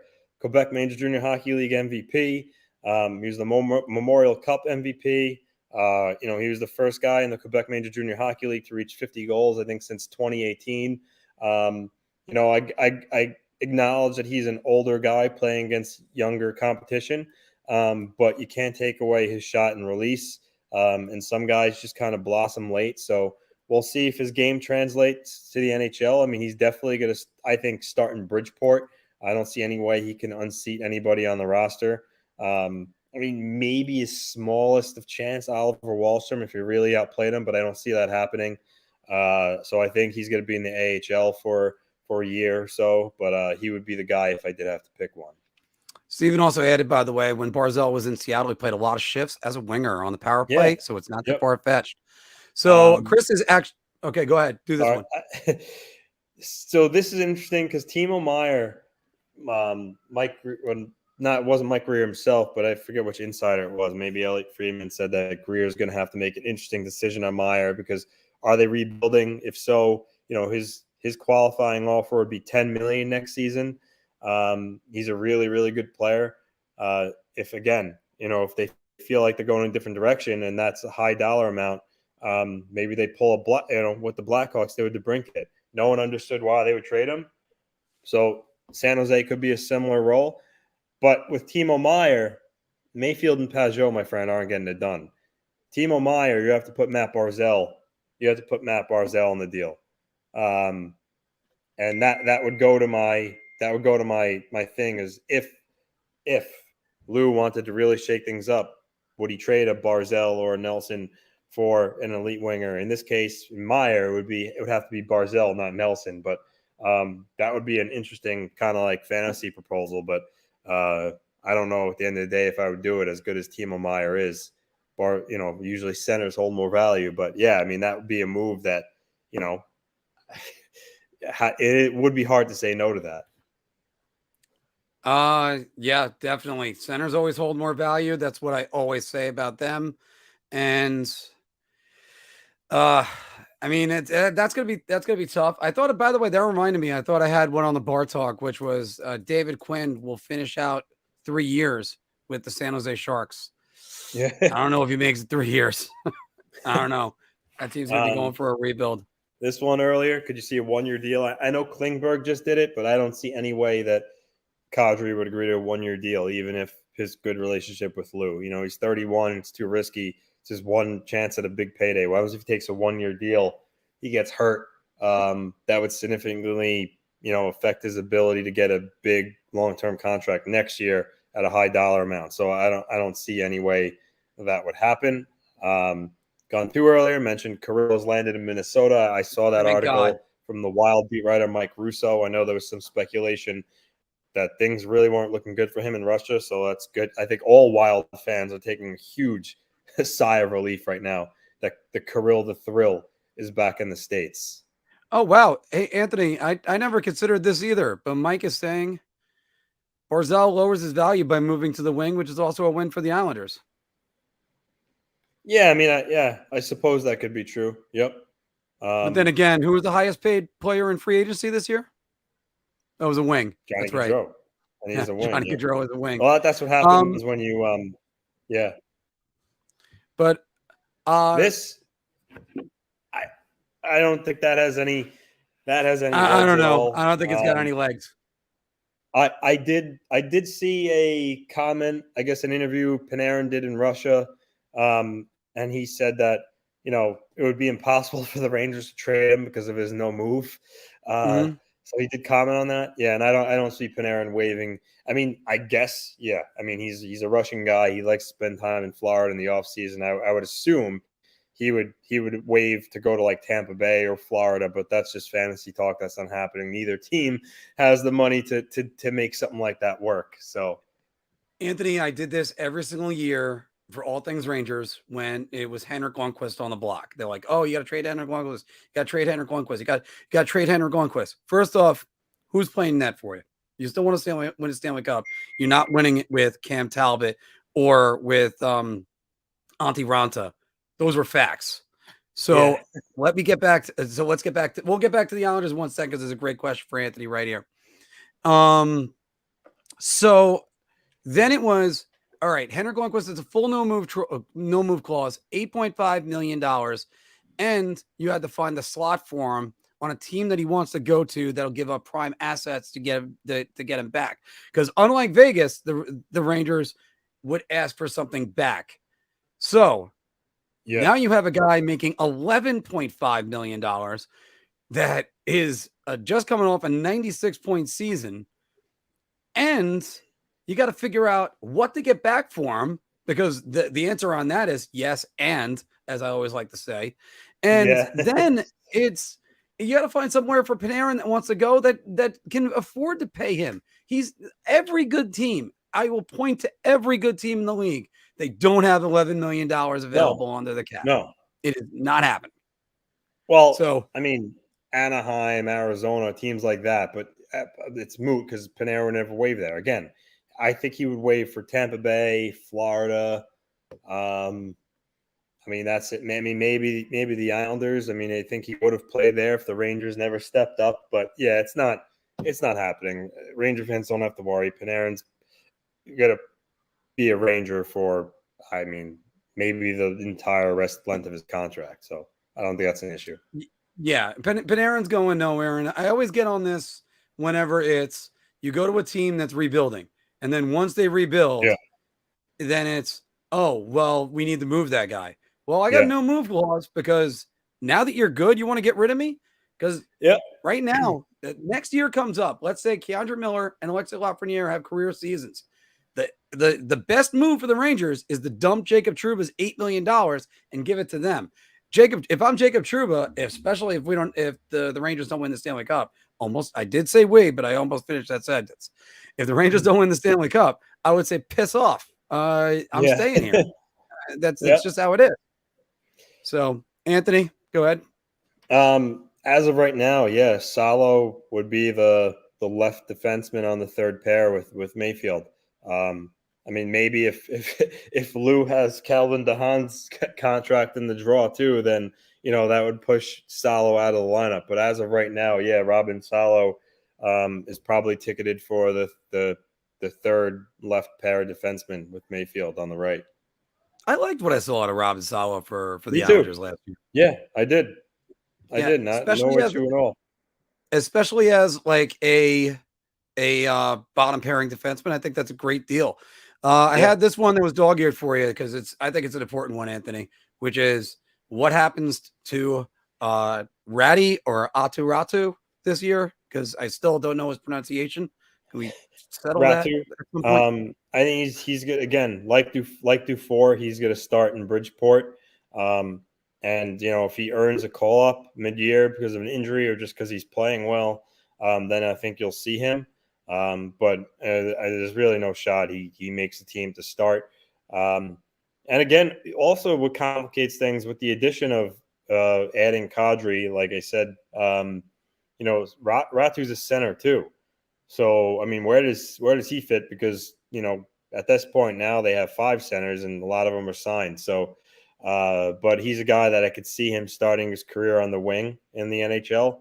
But I don't think you'll see him this year unless the Islanders were ravaged with injury or if by some chance they were bad and at the deadline they moved some pieces and he kind of finished out the year. But I have high hopes for him. I just don't think you'll see him for a while. Do you see this Islander team go to the Stanley Cup Finals, which is what they need this year or next if they get Kadri? Do you agree? I mean, By the way, Mario, honestly, hope you're feeling better. yes, that's the main thing. Hopefully, everyone's in good health and you're feeling good. Maybe too hard to predict. I always go back to Mark when we had Dan Rosen on our show. What was it last offseason? He said that September, I believe. he saw no holes in the Islanders lineup and was kind of right on the train with everybody else with picking them to go to the Cup Finals. So you never know what's going to happen in the National Hockey League. There is a lot of parity. So especially that Metro Division. Yeah, last year I think personally was an aberration for the Islanders. The new building, the road trip, getting hit with COVID once you come home, and some injuries. I think it just was such a bad year for them. I think they will bounce back. I don't know if I could say they'll make the Cup Finals. Who knows? I mean, with Kadri and Romanov, they're going to be a much better team. Maybe Lane Lambert loosens the system up a little bit and numbers increase. So it's hard to say. I mean, I do think they will get in the playoffs, but I'm not going to sit here and say whether or not for sure I could say yes or no definitively. But they will be spot are they improved. taking? That's for sure. Whose spot? Yep. Washington. Okay. I'm okay with that. Or honestly, I know they're in a different division, so it'd be more so a wild card, but I can see Boston falling out. They haven't signed Bergeron and Krejci yet. Marchand's going to miss the first couple of months of the season. Same thing, I think, with Grzelcyk and I think McAvoy too. Swayman and Olmark. I don't know. I don't really like Boston. I don't.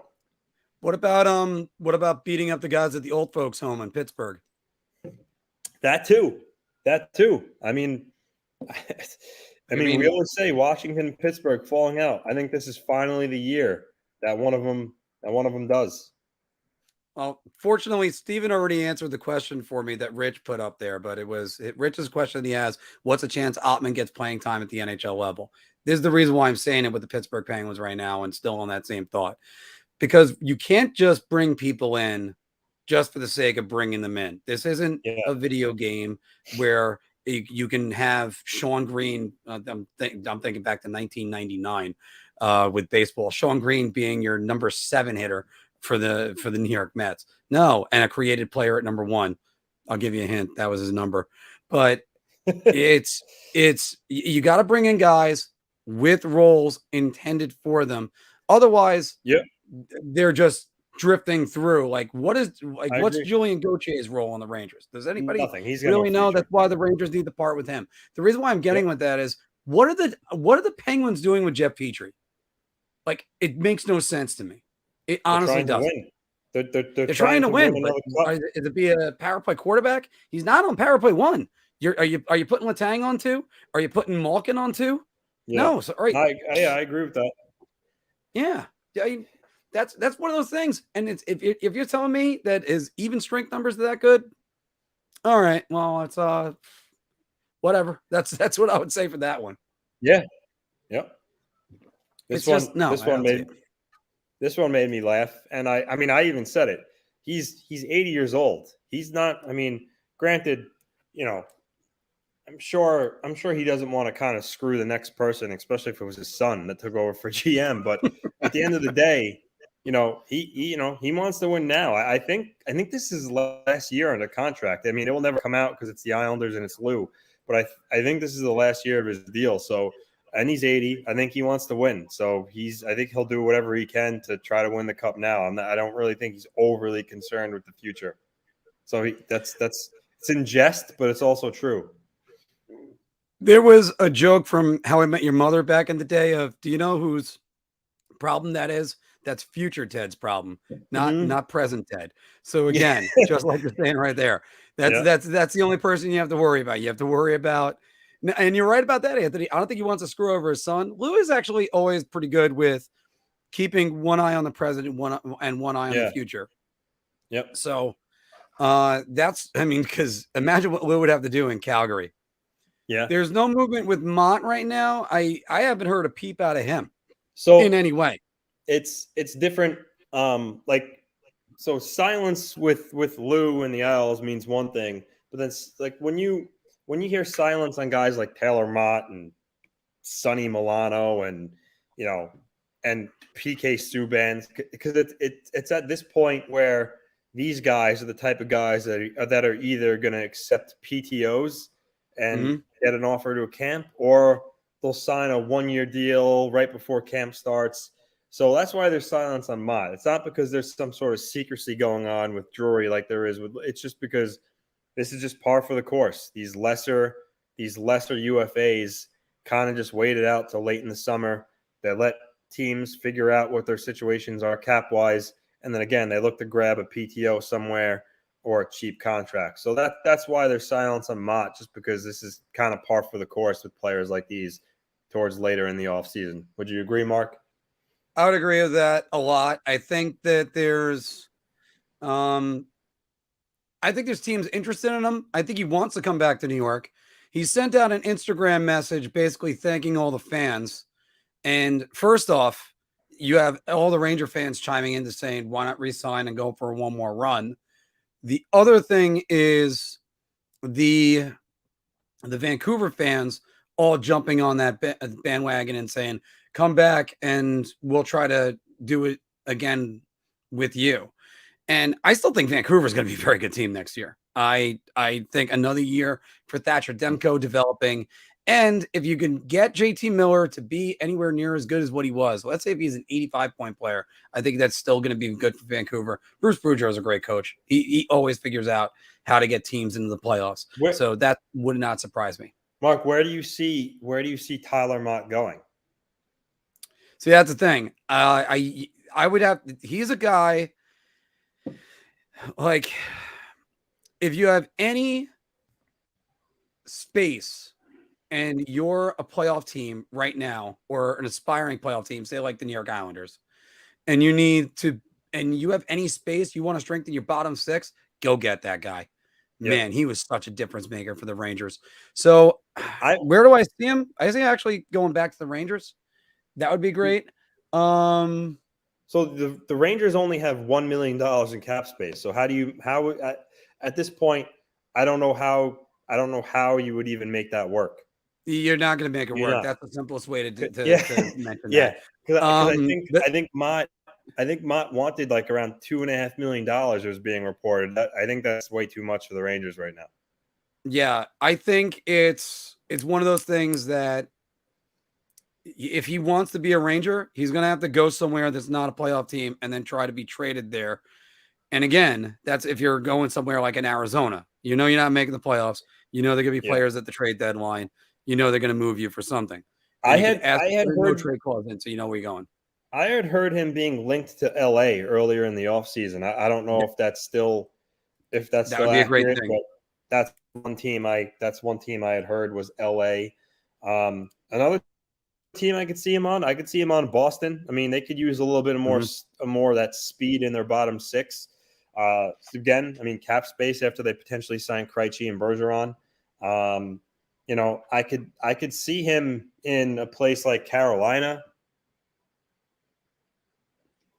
I mean, Mark, does Tyler Mott not fit that typical hurricane suffocating on top of you game? Yeah. And look, again, if you go, I could go down the list. Tyler Mott going to the Washington Capitals. He fits what they would love to do over there. Tyler Mott going to the Pittsburgh Penguins. They would love to have him over there. Everything. And like you said, the Hurricanes are another one. So, and then go through the West. The Kings, he would be perfect for too. Yeah. The other issue Anthony, is with these guys and why they're still out there. No, it's fine. The other issue with these guys and why they're mainly still out there is that, Tyler Mott, again, he's looking at a $2.5 million contract, maybe even 2 3/4. Not many teams have that much money to give to let's face it, a fourth line player. I mean, third line, you know what I'm saying? So that's part of the problem too. And especially when you consider this. Hold on, let me give you a list of them. 1, 2, 3, 4, 5, 6, 7, 8, 9, 10 teams in the NHL are over the salary cap as we speak. Yeah. You can be over by as much as 10% up until I think it's September 1st. And then, Yep. it's, or even I think it might be September 14th or something like that, before preseason games are played, because after all, that's how the Islanders got Letty and Boychuk, because the Bruins and the Chicago was over there. It's all right. Moving on to the next one. I'd rather give up on a player I've said this too often on this podcast. I'd rather give up on a player 1 year too late than 1 year too early when it's a Capo Caco.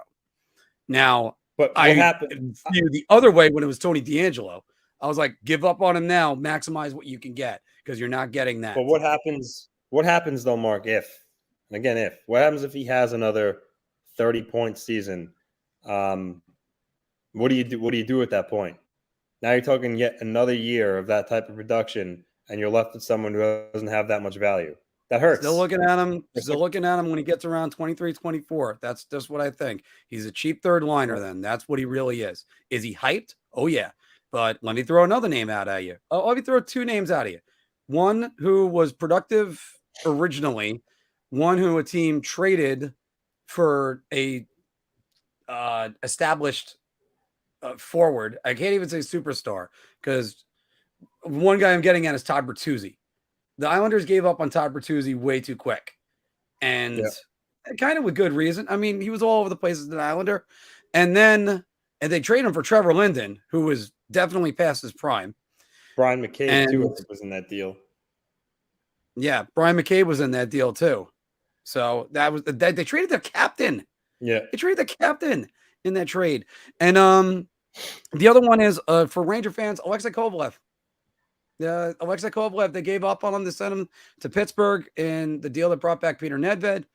And then Kovalev explodes, and then it's, why did we ever trade this guy? It was what fans were saying. Then the Rangers trade for him back, and he didn't exactly explode. I mean, there was way too much talent going around all over the place.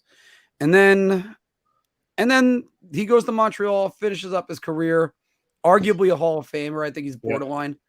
And that's the thing. I don't want to, I'd rather be left with, we tried, we failed, it didn't work. And then some players go off and find their own niche, and then that's it. Look no further than Valeri Nichushkin. The Colorado thought he was indispensable. I almost said undispensable. Dallas bought him out. Yeah. Yeah. I mean, stars are looking at him now going, why couldn't we have that guy?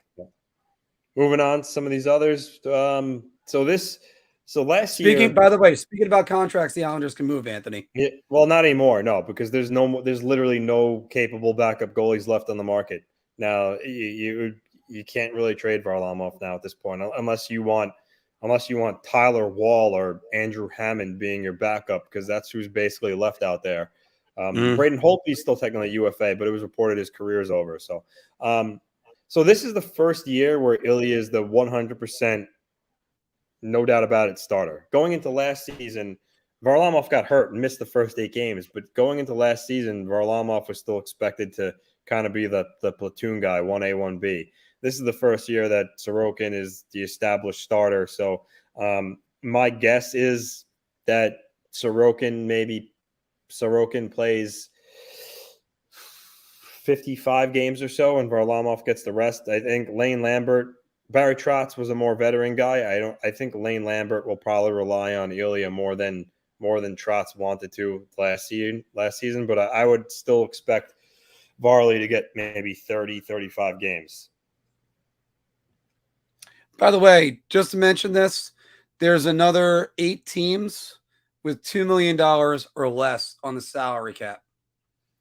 But I think it's still going to be like a 60-40 split. I think Varlamov does need the games to keep himself sharp, but I think that's going to be there. Lauren, how are you doing today? So this was an older one. I love this one, actually. I'm glad you started. I know Nashville has Saros, but trading Askarov would be a mistake. I mean, the Devils would probably jump at the chance because there's their potential franchise goalie. However, you just said the other name, Saros. Yes. But I still don't see Nashville moving Askarov, even though Saros is there. I don't. And I agree with you on that. I mean, that would fall right in the Devils' lap. That's for sure. Yeah. That's the way you capitalize on teams that they have 2 good goalies. Yeah. Shot Panthers aren't going. This to be in one the was playoffs. interesting when we were Wow. doing the bar talk. That was bold. Yeah, I don't know. I mean, Panthers still a good hockey team. Mm-hmm. All right, let's look I know they realistically traded at the Uyghur. Atlantic Division. In the Atlantic Division, all of us are in agreement. You know the Lightning riskiest are there. team is the Boston Bruins. The Lightning are there. The Lightning are there. The Leafs are there for sure. So Yes. that third team, I mean, the Panthers are definitely better than the Bruins, even though they're definitely better than the Sabres. Let's just call that. They're better than Montreal. Ottawa's very much improved, but sorry, the Panthers are still the top three in that division. I see there's no way they miss the playoffs barring a Barkov significant injury. I mean, I do. I think they're still too good of a hockey team. And I'm going to bring up something in a second. By the way, right now we are at 42. Actually, I forgot to like the video myself. We're at 43 likes on YouTube. We need 7 more for our goal today, everybody. Speaking of which, let's end that Nazem Kadri poll. 62% people think the Islanders are better with Nazem Kadri. I'm going to go one step better, Anthony, and I'm going to bring up Paul Maurice's coaching record. Because if I'm correct, well, by the way, he's almost 100 games over 500. We're NHL 500. But his coaching record, his team generally makes the playoffs all the time. There you go. Yep. Ronald is saying, do you believe the Tampa Bay Lightning will be going back to the Stanley Cup Finals? Yes or no? Anthony, I'll let you start that one. For 4th year in a row, no, I don't. I know I said that last year. I didn't think they would do it, be back in the finals, but they were. I don't see it this year. It's too hard. I don't see it happening. And I'm going to go no. Definitely not. It's going to be too hard. I don't know where they get to improve their team at the trade deadline if they want to go for it. The funny part is we're going to do our year in review show eventually. And Phil said at the beginning of last year, either they're going to have to trade for a defenseman or they're going to pick up 2 forwards at the trade deadline. That might propel them into the Stanley Cup Finals. That's why you watch us, guys, because we know what the hell we're talking about. But by the way, Paul Maurice, generally speaking, always makes the playoffs. He missed once with the Carolina Hurricanes and then another 2 more times after the Stanley Cup Finals. He didn't make with Toronto. Okay, so that was during the Toronto they were falling down phase. That was post lockout. Then after that, it was back with the Hurricanes. He had the team that he inherited from Laviolette, and then they weren't any good for another couple of years. He goes back to Winnipeg. Doesn't make the playoffs his first season. Swept his second season. Out for the next 2 seasons because they were still pretty young. And then 17 games in 2018. First round exit in 2019. The bubble, however they want to say it, they were out in 4 games. And then another 2 rounds with the Jets in 2020. So, yeah, I guess that basically covers that. Because if Paul Maurice gets his teams into the playoffs, that's it. Yeah, I don't know. I think that in relation to Tampa Bay, though, I think that if you look at them this year, they lost Andre Palat. They brought back Nemestikov. They lost Jan Rutta, but added Ian Cole. I think they're a similar team right now. I don't think they're much improved. Yeah. So, I mean, I don't know how Ottawa exactly jumps into that. I don't know how Buff. I mean, the only spot up for grabs, really, I think in the Atlantic is, and again, it's wild card because you have to say it like that, is Boston. And then, unless something catastrophic happens with Toronto, because we know they're going to score enough goals to make the playoffs. That's what we know. Are they going to keep the puck out of the net to win in the playoffs? Stay tuned on that one. Maybe Mark, Ilya Samsonov will leave another drop pass behind the net for Riley Smith. I'm starting to get almost caught up, but I came across this one, and I know it frustrates you so much because you want the Lou just keep stifling you. So I figure bring you up, let you speak on that a little bit more. Also, at what point of Lou being silent this long? Basically, all the teams in the NHL know he has the deal with Kadri. There's literally no leverage anymore for salary dump because they all know. Yeah, there's also no leverage for an RFA contract because they can go 10% over and then dump salary. There's a reason why Tampa Bay is basically signed everybody for the rest of their lives right now. I mean, Julian Breezeball is like the opposite. I got to highlight this one, Anthony. Of question for me: how do I feel about Justin Huberdeau playing in the country of Justin Trudeau?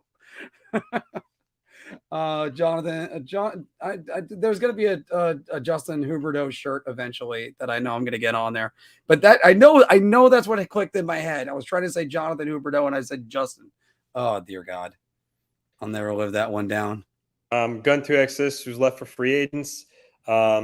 Nick Elberger actually tweeted earlier that with Kadri's contract, assuming being in the draw on Long Island, he listed the best free agents available. It was basically Evan Rodriguez. Well, honestly, Mark is a nice little third line center option for a team out there. It's awesome cap space. Surprised he's still out there.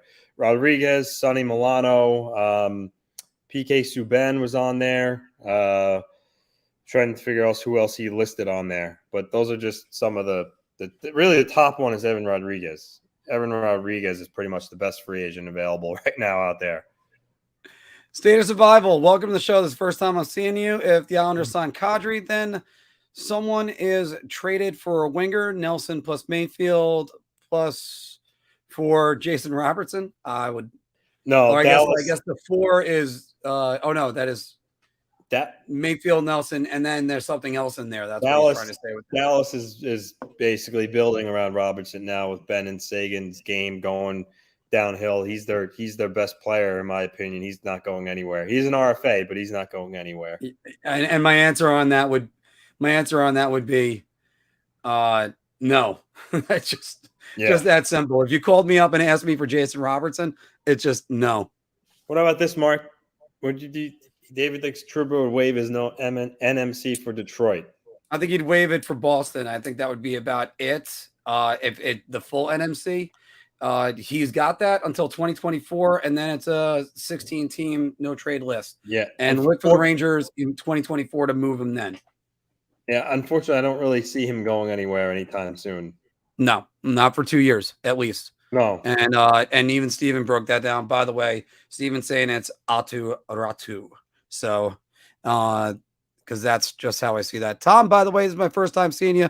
Welcome to the show. The Metro is a hard prediction. Atlantic is too tough, but I think the moves made this offseason, Metro will be even more difficult. You know what? I'm inclined to say yes, but here's the questions I really still have. Did Carolina get better? The Rangers, I think the Rangers slightly improved because I think Trocheck's an improvement over Strome, and we'll see how the lines shake out. I still think don't play Trocheck with Panarin. I think they would be better with a Kakko unit. That's just what I think. So I think that opens up the spot for, say, the Islanders to get in. Is Pittsburgh too old? We know Tristan Jarry's going to get injured. He always does every single year, and he's going to miss some time. Does that help or hurt them? Pittsburgh, I talked about the Islanders before, Anthony. Pittsburgh, I'm going to look up their age in a second. Their average age has to be somewhere like 32. I mean, I'm not in love with their team. Obviously, we all know they kept Letang, they kept Malkin. Obviously, Crosby's still there. They re-signed Denton Heinen. Jeff Carter's there, but he's old. I don't know. Pittsburgh, I'm not really sold on Pittsburgh, to be honest with you. I don't really. I mean, Kasper Kapanen's back. But I don't know. It's again for me. It's either them or Washington that would fall out. That's. I know we've again said it. We've been predicting that, but for me, those are the two easy choices in the Metro who would fall out. So, by the way, 6 guys of their forwards are going to be 30 years old by the time that starts. Now, the only one I'll put an asterisk next to that for Sidney Crosby. Sidney Crosby might be 34. He plays like he's 28. Yeah. So, I agree. But let's go to their defense. Yikes. Jeff Petrie, 34 years old. Crystal Tang, 35 years old. Brian Dumoulin, 30 years old. Marcus Pettersson is 26. There's a win. But then it's 32 for Jan Ruda, and then 32 for Chad Ruedel, and then 22 for Ty Smith. And I mean, this is getting frustrating just as I'm trying to read this. I mean, they're too old. They're just too old. It's that simple. Can they put up a fight? Sure. And people that want to say, oh, they lost, they would have made this. I love this one. I saw this comment on Twitter one time that we really should be talking about Sidney Crosby going up against the latest dynasty as he goes for yet another Stanley Cup. Instead, Jacob Trouba cheap shot him. Yeah, Pittsburgh had two separate 2-0 leads in closeout games. Yeah. They have no one to blame but themselves. Yeah, no, you're right. You're right. They blew it. They simply blew it. That's all that could be said. It's one of those moments where, okay, yes, you got a point. You lost Crosby for the rest of Game 5. The Rangers came back and ended up winning that game. Which, by the way, the Rangers came back, took the lead, coughed up the lead 14 seconds later, and then they ended up winning the game in the third period. Okay, great. And they did that basically with a player sitting on the bench the entire time in Patrick Nemeth, which was the most productive thing he's ever done for the New York Rangers. So I'm on a bit of a rant, so I'm just going to keep on going. Then they embarrassed the Rangers in the first period of Game 6. The Rangers come back, tie the game within about a minute and a half. And then I think even less than that. I think it was a minute, maybe even 45 seconds.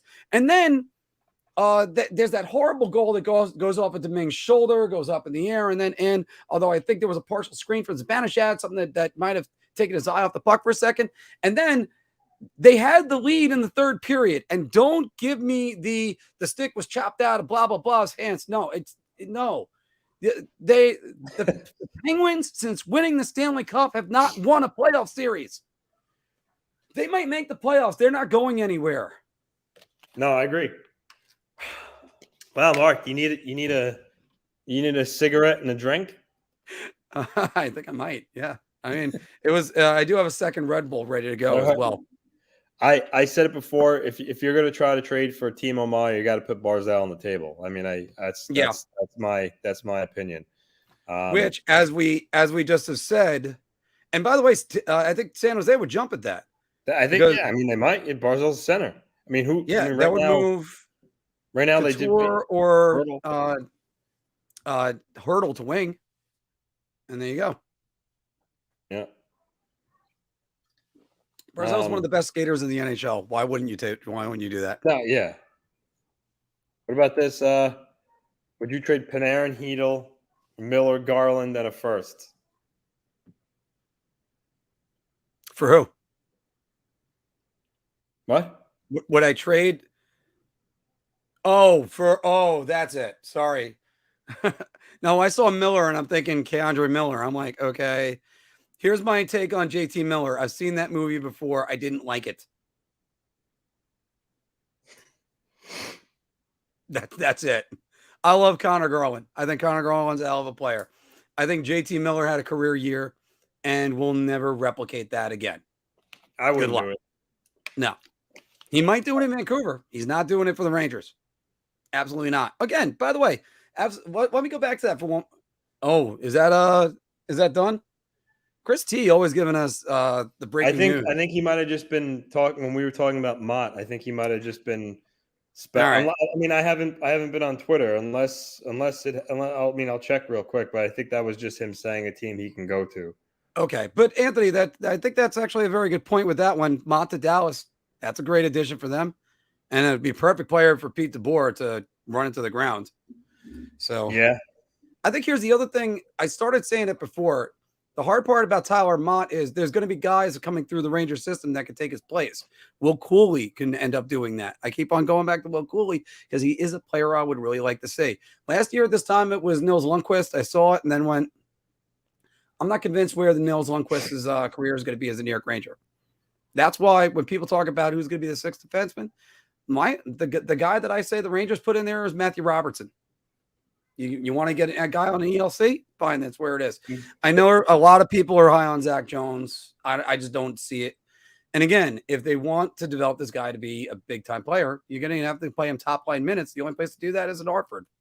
The problem with Mott to Dallas is that Dallas has $10 million in cap space, but they have to re-sign Jason Robertson, who I think at this point is probably going to get around, $8, $6. I don't know about $8. Yeah, maybe $7 million or so. And then you have Ottinger, who's an RFA too. So I mean, I don't really see how they would have room for Tyler Mott. Chris says they might trade have to move Reeves and sign Mott. Yeah, I guess hypothetically you could move out Reeves. I don't know if a team's going to take Reeves. Maybe not. That's another move. Detroit does have a lot of cap space. Jalen, how you doing today? So I Mott to the Red Wings. That's a good one, AZ. That could be another one right there. Again, guys like that for the bottom six really improve a team. So you're right. And again, that's why when you talk about it, hockey, as far as I think the ultimate team sport is football, because you got to move in unison. Everybody's got their roles in one play. I think right after that's hockey, even more so than baseball and everything. And basketball, it could just be driven by one player. It could just take over a game. But that's where the bottom six comes in. People want to say, oh, he's going to fill a bottom six role. That's a good thing. That's not a little thing. You need look no further than the Islanders. Their third line and their fourth line. I always heard for years the Islanders had the best fourth line in hockey. I argued no, it's their third line because they play it more than their third line. Yeah, but again, it's just how it is. AZ says Islanders need a player like Troy Terry. All right, so yeah, I mean the thing is, but what team couldn't use a player like Troy Terry?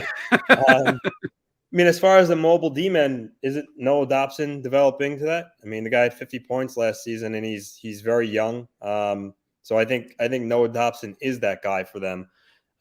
They added Romanov, who doesn't really play the same style as Nick Leddy, but he does skate really well and can move the puck. So I think they also got a good get Romanov in that manner. In a perfect world, would they like to add like a Chikrin too? But at this point, that's not possible. So can I don't think it's a fair comparison because I'm doing this off the top of my head. Because the guy that I'm thinking about with Romanov, the way he uses, that way he's a physical defenseman, you correct me if I'm wrong. I'm probably going to be wrong in a second. But I'm thinking Travis Hamonic right now in his early days with the New York Islanders. Yes. A guy that was very physical, and he wasn't afraid to mix it up with the top players. Think about like Darius Kasparaitis. Darius Kasparaitis managed to get under the skin of Mark Messier in 1993. Think about how hard that was to do. And then he did it with Mario Lemieux and Jaromir Jagr. So, and you need those guys that are going to make it so forwards dread going into the zone. And that's where I think some of those guys, because anything Ranger fans could also say is Jacob Trouba did that for them. So that helps. Let's another AZ comment. Zach Aston Reese. Kevin Weeks actually pointed out, I think it was earlier last week, that Aston Reese has reportedly been skating in the Devils like practice facility. So nothing was definite there, but he is one of those things to keep an eye on. So could mean nothing. He's just from that area and skating there, but that's what he had reported. So we'll see if he actually ends up there.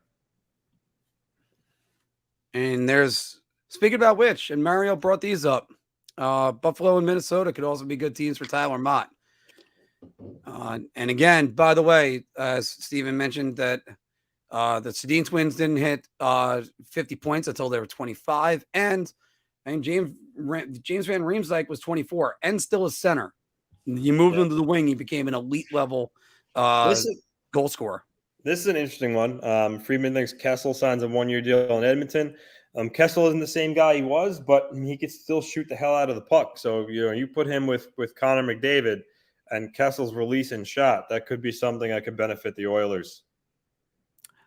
I would, you know what, where Phil Kessel goes, talk about a guy that's playing with house money for the rest of his career. He had a hefty contract. He's sort of one of the more aloof guys in the NHL. That he's going to set the career consecutive games mark. That I was actually at the game when Keith Yandel broke it at UBS Arena, and then, I mean, Kessel could go literally wherever he wants. He could just wait midway through the season and just go pick it out. So, see where Barzell for Patty Kane. In no way, shape, or form am I trading Barzell for. I mean, listen, I love Patty Kane. He's still an elite player, but at how old? 33 or 34? I'm not. He's 34. I'm not trading Barzell for a 34-year-old, even if you are Patrick Kane. And also, too, Chicago intends to get Connor Bedard. They are full on in the Connor Bedard sweepstakes. So trading Barzell for Patty Kane just still makes them a pretty competitive team. If Patty Kane goes, he's going to go for a salary dump because the team acquiring they're going to need to give salary going back to Chicago. And then, just some younger picks and prospects. I don't think they're going to get a upper echelon forward in return. I think it's more so going to be younger prospects, draft picks if Patty Kane is traded, which at this point in time, I think Patty Kane's going to remain on the Blackhawks till the deadline. At this point in the year, it's already August. I don't see Kane being moved. Mark, I know maybe in the last 4 or 5 years, the only big trade I could really think of that happened, this late in the offseason or even in September before camp was Erik Karlsson was traded, I think, on media day, like the first day of camp before they hit the ice. He was traded that day. And Max Pacioretty was traded right before camp started in September, but I don't see Patrick Kane being traded at this point. By the way, everybody, remember when Erik Karlsson, San Jose fleeced Erik Karlsson from them? Yeah. Retrospect, right? But as far as Kane goes, I can tell you guys that I from a source, if Patrick Kane were to be traded, the Islanders and Rangers are teams he would accept the trade to. He would also waive for Colorado and a couple other places. But I can say with 100% certainty he would waive his NMC to come to either the Rangers or the Island. Anthony, I do have some breaking news for us. Andrew Mangiapane signs. It's unconfirmed. 3-year deal at 5.8. Yep. So, Mark, in relation to Patrick Kane, what are your thoughts or predictions for Patrick Kane for this year?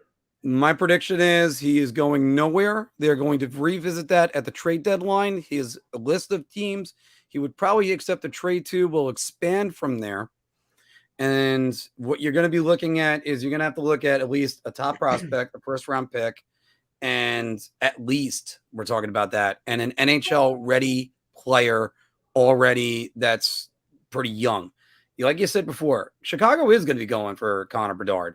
Last week when I was alone, I threw out that Connor Bedard is going to be a Philadelphia Flyer because they're gunning for Connor Bedard. They don't even know it yet. So that's one thing when it comes to the Flyers. I don't know.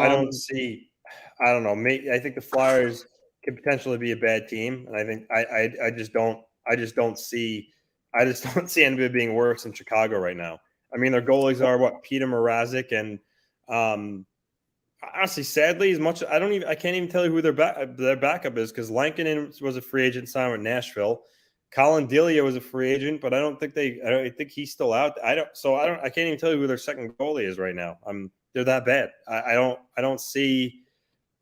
I don't know. I don't see them being. I see them being the worst team. I mean, maybe I'm wrong, but they're going full steam ahead for Connor Bedard. And my prediction, Mark, is I agree. I don't think he's going anywhere to the trade deadline, but I think if, and it's assumed because you can assume this, the Rangers are likely going to be a good team again in the playoffs. And I think the Islanders are going to be much improved, especially with Kadri. My hot take or bold prediction is that Patrick Kane will either be an Islander or a Ranger come the trade deadline. That's if Patrick Kane is a New York Ranger, that it means that the New York Rangers have gotten absolutely nothing out of Kakko or Lafreniere. Well, that's what that means to me. I say that because Chicago likely is not going to want to trade. They're basically their best player that's come through for them in numerous years, future Hall of Famer. They're not going to trade him to another team in the West. I mean, that's my opinion. Would he, like I said, would he waive for Colorado? Yeah, I think he would waive for Colorado. But if you also would waive for teams out east, why are they trading to Colorado? So my guess is they're going to keep him east. And when you talk about the Eastern Conference, Patrick Kane isn't waiving to go play in Canada. He's an American kid at 34 years old. He has a family now. He ain't going to live up there. So when you look at other teams in the East that he would waive for, honestly, Rangers, Islanders, he's certainly not the Flyers at this point, and the Flyers level right now and how many years their away are. I mean, Boston, no move clause. Boston's a nice city, maybe Boston, but again, I think it's going to come down to the Islanders and Rangers with the caveat that both teams are good come the deadline. That's my guess. I have to say that a team's going to emerge, and we haven't mentioned the Florida Panthers yet. I have no idea what they have left to possibly give to get Patrick Kane, but if they're in a win now mode, that's how it gets to that. And I'll address Steven. Steven made a comment on Kane here, but yeah, he'll probably wait for South Florida too. But the Panthers have already traded their first-round pick. I mean, their 2025 first-round pick is now gone too, correct? Mm-hmm. So I don't see how. And I believe their second-round pick in 2024. Yeah, I don't see how they make that work. Before I get to Steven's question real quick, Romanov is mobile. Yes, he moves the puck. He can skate really well, and he hits like a freight train. If you guys want to know what a better representation of the Romanov deal, because if you look at the reaction video we did when it happened, I was stunned. I was excited for the Islander fans, but I gotta say, Anthony, you listening to the Montreal chatter on this, there's not a lot of people that like that trade. No, they hate it. They absolutely hate it. And I love that because I think he's going to, again, he's only 22 years old. I think he has all the makings to develop into a Sergachev type player. I do. So, yeah. But back to this, Steven's right. A lot of teams can't afford Kane, but you got to remember, he only has 1 year left on his deal. So for the Blackhawks, if you trade him at the deadline, at that point, year's almost over. They'll probably have no issue retaining 50% of his salary. So if the Blackhawks retain 50% of his salary come the trade deadline in March, I mean, that really puts pretty much every team on the table to be able to afford Patrick Kane. So, yeah, he's right. A lot of teams right now cannot afford Patrick Kane in the sense of it. But if Chicago retains 50%, that changes everything. And like I said, I really think they will do that. So, yeah, I think that's the reality situation with Kane right now. Anthony, sorry, he might be right going forward, like to re-sign him for the following year. Yeah, there are teams that are not going to be able to pay him. I don't think he'll get $10 million a year again, but I don't think they're going to be teams that can afford to give him, $8 million a year. He's right on that, though. He is 100% right. And by the way, one team that can't do it, the New York Rangers. Again, going forward, yeah. Again, and by the way, Ranger fans, let me just also say this because this has been my argument the entire time when I'm discussing this as a bartender. And by the way, Anthony, I possibly have I got 2 good comments that I got starred right now, but a lot of people have come up to me and said, "Mark, come on, I mean, go get Patrick Kane." After all, Panarin was really good with Patrick Kane. Where do you think Artemi Panarin was better, with Patrick Kane or without? Wait, say that again. I'll wait. Where do you think Kane was better, with or without? Sorry, not Kane. Kane won a scoring title with Panarin. Where's Panarin better, with Kane or without? What do you think? But yeah, He had 71 and 77 points with Patrick Kane in Chicago, including turning Artem Anisimov into a 20-goal scorer. yes. Yeah. Since then, he has not been below 83, I think it was, with Columbus. So Patrick Kane is better without. Sorry, I keep going to Patrick Kane. Artemi Panarin is better without Patrick Kane, and Patrick Kane's still good. Like the Rangers don't need Patrick Kane. What they need to do is try to give time to Alexei Lafreniere. You have a number one fucking overall pick, and you're not going to use him. The only reason why I'm containing my voice a little bit and not screaming a little bit louder is because I know I have a 2.5-year-old taking a nap. Listen. I know. So if the Rangers were to trade for Kane with 50% at the deadline, they can't afford him. You're right. Going forward next season, they really wouldn't be able to. But if the Rangers felt that Kane, and Dolan, if he feels that the Rangers can win a cup with Kane, I think he would be fine with Kane being a rental and then just leaving, going somewhere else. But here's, I'm going to borrow this for a headline in case if it would be, maybe I'll write an article with this headline. Kane not able for the Rangers. So anyway, and that headline needs some work, but you know what I'm trying to get at with that. Anthony AZ said Nashville made some sick moves this offseason. They're getting no attention to the positives that they made. I got to agree with that. I think Ryan McDonough going on there and he might be a third pairing defenseman. And when that happened, I think I said to you, I think Roman Yossi's going to have an even better year because Ryan McDonough's now on that team. I mean, you cannot put him up against the top line. Most importantly, they kept their best player in Philip Forsberg. They got McDonough. They signed Nito Niederreiter. So yeah, they're a good team for sure, for sure. And Anthony, this is a comment from me, and this is like one of the best comments today.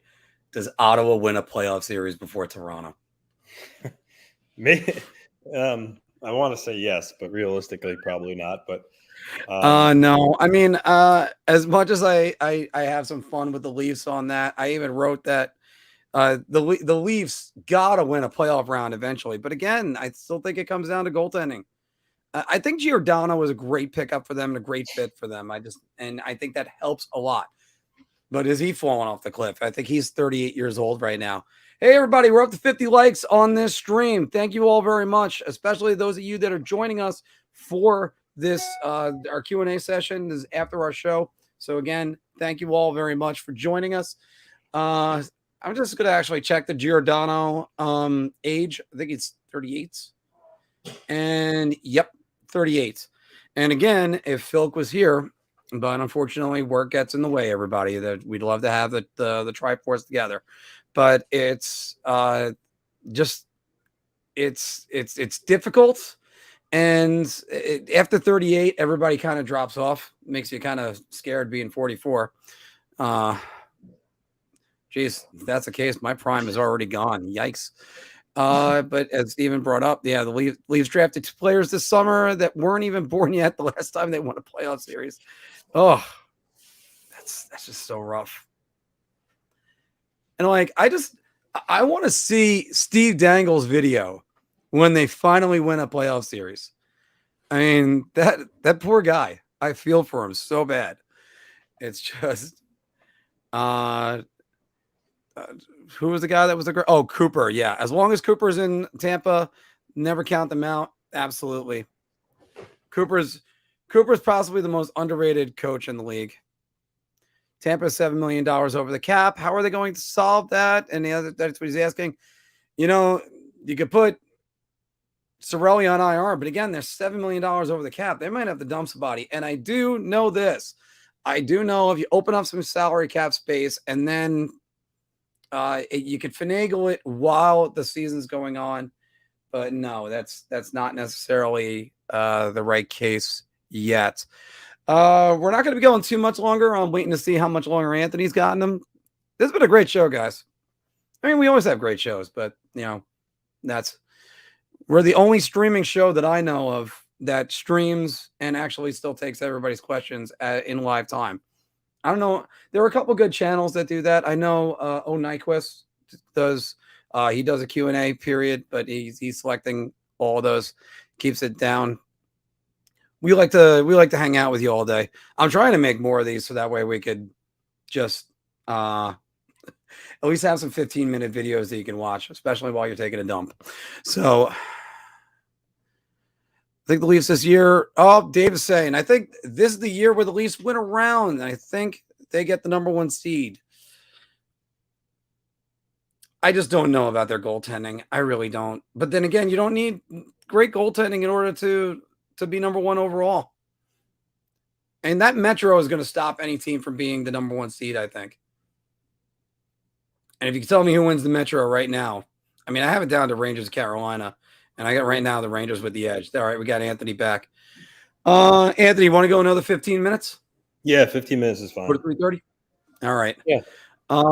Anthony, right now, who do you think wins the Metropolitan Division? It's tough. I would say either the Rangers, the Hurricanes, or maybe the New York Islanders. One of those 3 teams. I do. See, I have to still look over and say goaltending does play a factor. Yeah. Because when your team is struggling in any way, can the goaltending save it? Igor Shesterkin, that's the reason why he was an MVP finalist. And Ilya Sorokin's got that ability. Carolina is such a good defensive structure that it doesn't matter who's in net. And I really do believe that. Like that, the Russian kid that they brought up last year. Oh, yeah. Kutcher. Kovalchuk? I forget the name. What? Yeah. The one that succeeded Shesterkin in SKA. I mean, that kid played well at times. Yeah. So. He really did. Kochekov. I think I'm pronouncing that right. Kochekov. Yeah. But when you look at Carolina, they lost Nina Niederreiter and they lost Vinny Trocheck, and they brought in Brent Burns, Andre Kasha, Max Pacioretty. Are they a better team, Mark?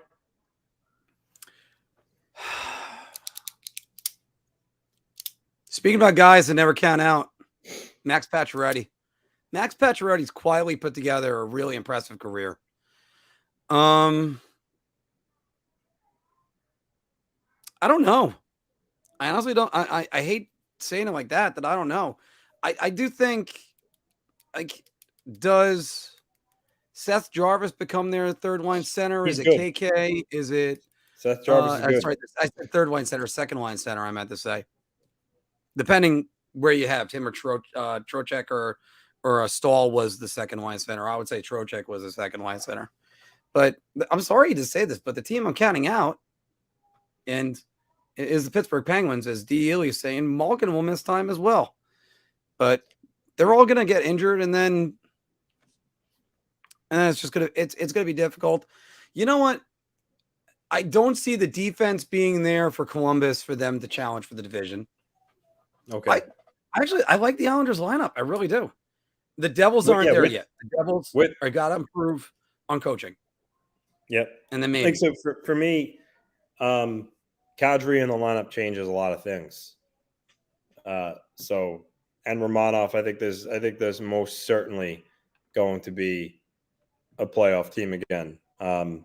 Especially being the fact that I think last year was an aberration. So, and you know what, Mark? You know what's good for us hockey fans, right?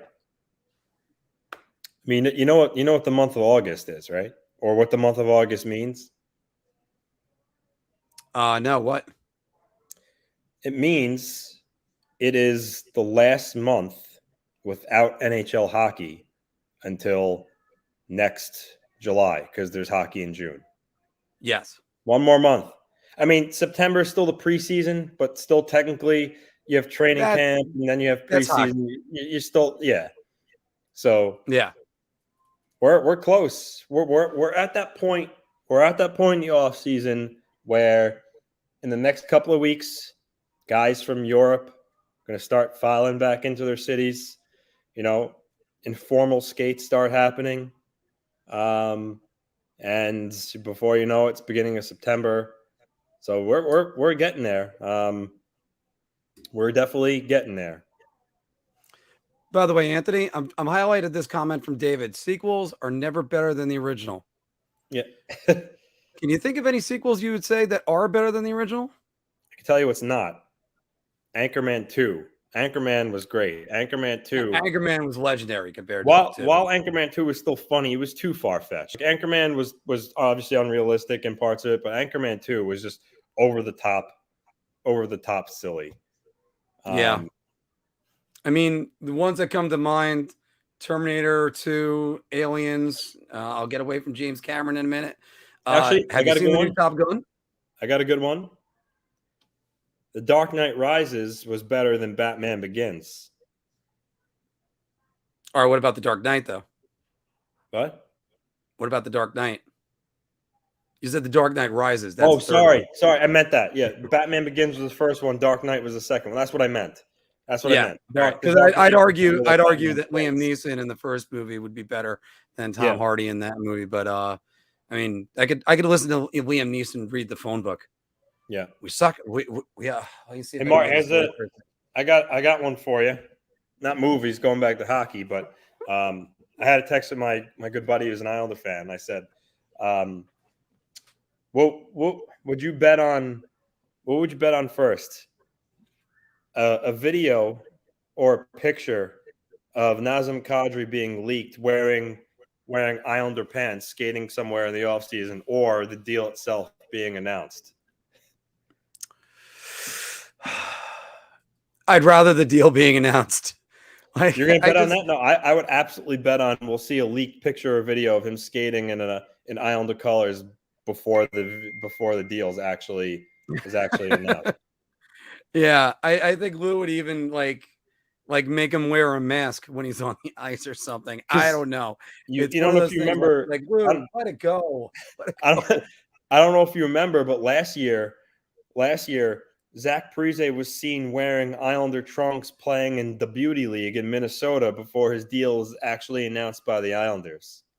So that's why I do remember that because you did an honest press conference as Zach Parise.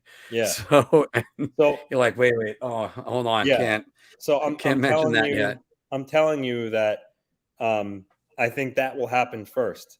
And in all seriousness, though, that's why Lou needs to actually announce this, because realistically, Kadri's event in next couple of weeks, he's gonna be flying into New York probably for like informal skates, and Northwell is open to the public, so it's bound to where someone's gonna be in there and knows who he is, snaps a picture of it, and it's just what I'm saying. So he can only carry on the charade for so much longer, but yeah, and it's. Again, it's just announce the damn deal, Lou. You're not fooling anybody right now. And the only thing that is going to irritate me more is that, and all this is all unconfirmed. So here we go on that. By the way, I just want to answer this question from SJ right here. Thank you, by the way, for loving the channel. We're always trying to improve every single week. But Sammy Blais is the real X factor for me. I have no idea where he fits. And imagine that for a line. Every Ranger fan forgets Sammy Blais is on this team. And I think it's because they all believe he's going to get injured and be out for a long period of time. The season-ending injury was a bit of a freak incident last year, so it's not just that. I do think he's going to have something in there. Brian with a Y. Hey, welcome to the show. And also, just to let you know, I know your pain since I'm Mark with a C. So you probably get that a lot, where it's the people putting in eyes for you. Islanders have Wild as a D-man who skates faster than Barzell and as in the system. Yeah, but Bodie Wild's development has Anthony. I'm glad you're back for this. Bodie Wild, what is right now his prognosis with the New York Islanders? Well, last year Lou banished him because he wasn't vaccinated. Last I heard, that hasn't changed. So I don't see his career. Honestly, I really don't see him at a future with the Islanders. That's my update on that. Last I heard, everything was still status quo. It's really this was an opinion or a policy. I don't think they should have that should have been implemented. I'm gonna get slightly political for a second, guys. We try to stay away from that. We're trying to talk hockey and everything else. But this is something where if a guy's just not vaccinated, there's very few guys in the league. I took the jab myself because I was going to my friend's wedding. I wanted to make sure I can go to it. But it shouldn't be mandated that you have to take a vaccine in order to go somewhere, unless it's still in its infancy. We still don't know what the side effects of it are. So just that's it on that. I think Bodie Wild should not have been there. And again, sorry, we try to stay away from politics.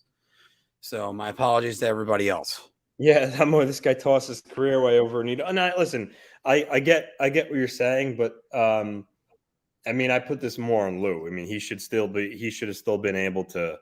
I mean, you didn't. And granted, Tyler Bertuzzi's established, so I know it's a little bit apples to orange, apples to oranges here. But you don't see Steve Yzerman throwing away Tyler Bertuzzi just because he wasn't vaccinated. Hell, the guy couldn't even play in Canada, but yet obviously Detroit still has him on the roster. So that's my personal opinion. I think it's more on Lou for being that hard on him, making him have it. I don't really have an issue with what Bodie Wild did. I mean, his body, I know you said you don't want to get political, but his body's choice, right? He didn't want to do it. That's for him. I'm vaccinated. Personally, I didn't want to get it, but my wife wanted me to, mostly because, she wanted to travel and go places, and she felt if I wasn't, that would have held us back. So I'm on Bodie Wild's side here, even though I am vaccinated, but I don't blame anybody for one way or the other. I don't. It should definitely be a consultation between you and your doctor first, not a politician and not a league official. So, and even if that takes away, for the Major League Baseball, it takes away games against Toronto Blue Jays, who right now look like they could be a team that can challenge for the ALCS at the end of all this. But yeah, it's just where it goes there. Mike is saying trade. I think he's saying trade Bellows and Bo and a first to get Kadri on the team. And then, by the way, Mike, I think this is the first time I've seen you, so welcome to the show. And re-sign Dobson. I think all this is done. I think Lou just needs to make one more trade to free up some more room, and then that's just about it. Yeah, well, like I said, it's either going to be Bo. It's either going to be Bo or Bailey that goes. Yeah, and I think he's referring to moving, opening up cap space. I think that's what it is. Because obviously Kadri is a free agent. Yeah. Oh, I just shunned at this one. Sean bringing up Kane to the Penguins if they somehow have a stellar season. Jesus Christ. Yeah, that would suck. That would be another one. Then again, what are you gonna do with Patrick Kane? Is he taking Sidney Crosby's spot? No. Nope. This is one of the things, as Dominic is bringing it up. By the way, hey Dominic, how's it going? A potential Mark on the road thing, Anthony. I'd love it if we can end up going to a World Junior game, but I know the next couple years they're going to be overseas. So we got 3 more minutes, guys, and then we're going to wrap things up. Looking for some Anthony. Let me let you pick the next comment to highlight.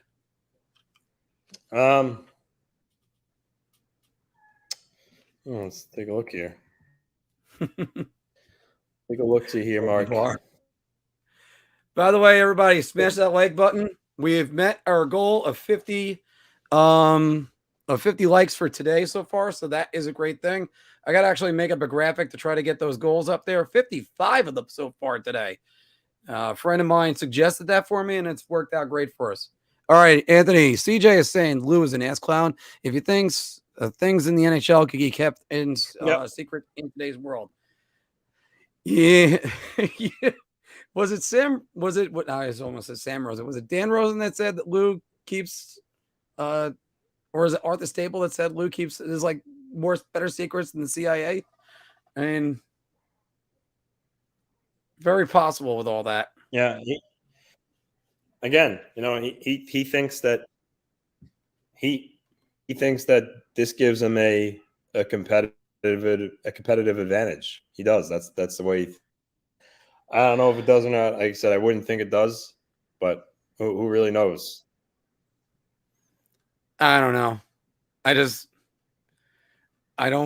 don't see how there's a real advantage, but I understand it. It's just, hey, if everything's done, everything's done. It's just that simple. By the way, we got 44 of you guys still watching right now. If you haven't checked it out, I did a retrospective on Lisa on Ice, one of my favorite Simpson episodes this week, which it was where she was the the hockey goalie. Still one of my favorites. Can Edmonton make the conference finals again, Anthony? Hey, Mark. Yeah. What? Can Edmonton make the conference finals again? Can Edmonton make the conference finals again? Yeah, I mean, if Jack Campbell gives them solid goaltending, it's possible. I mean, McDavid and Draisaitl put him on the back, right?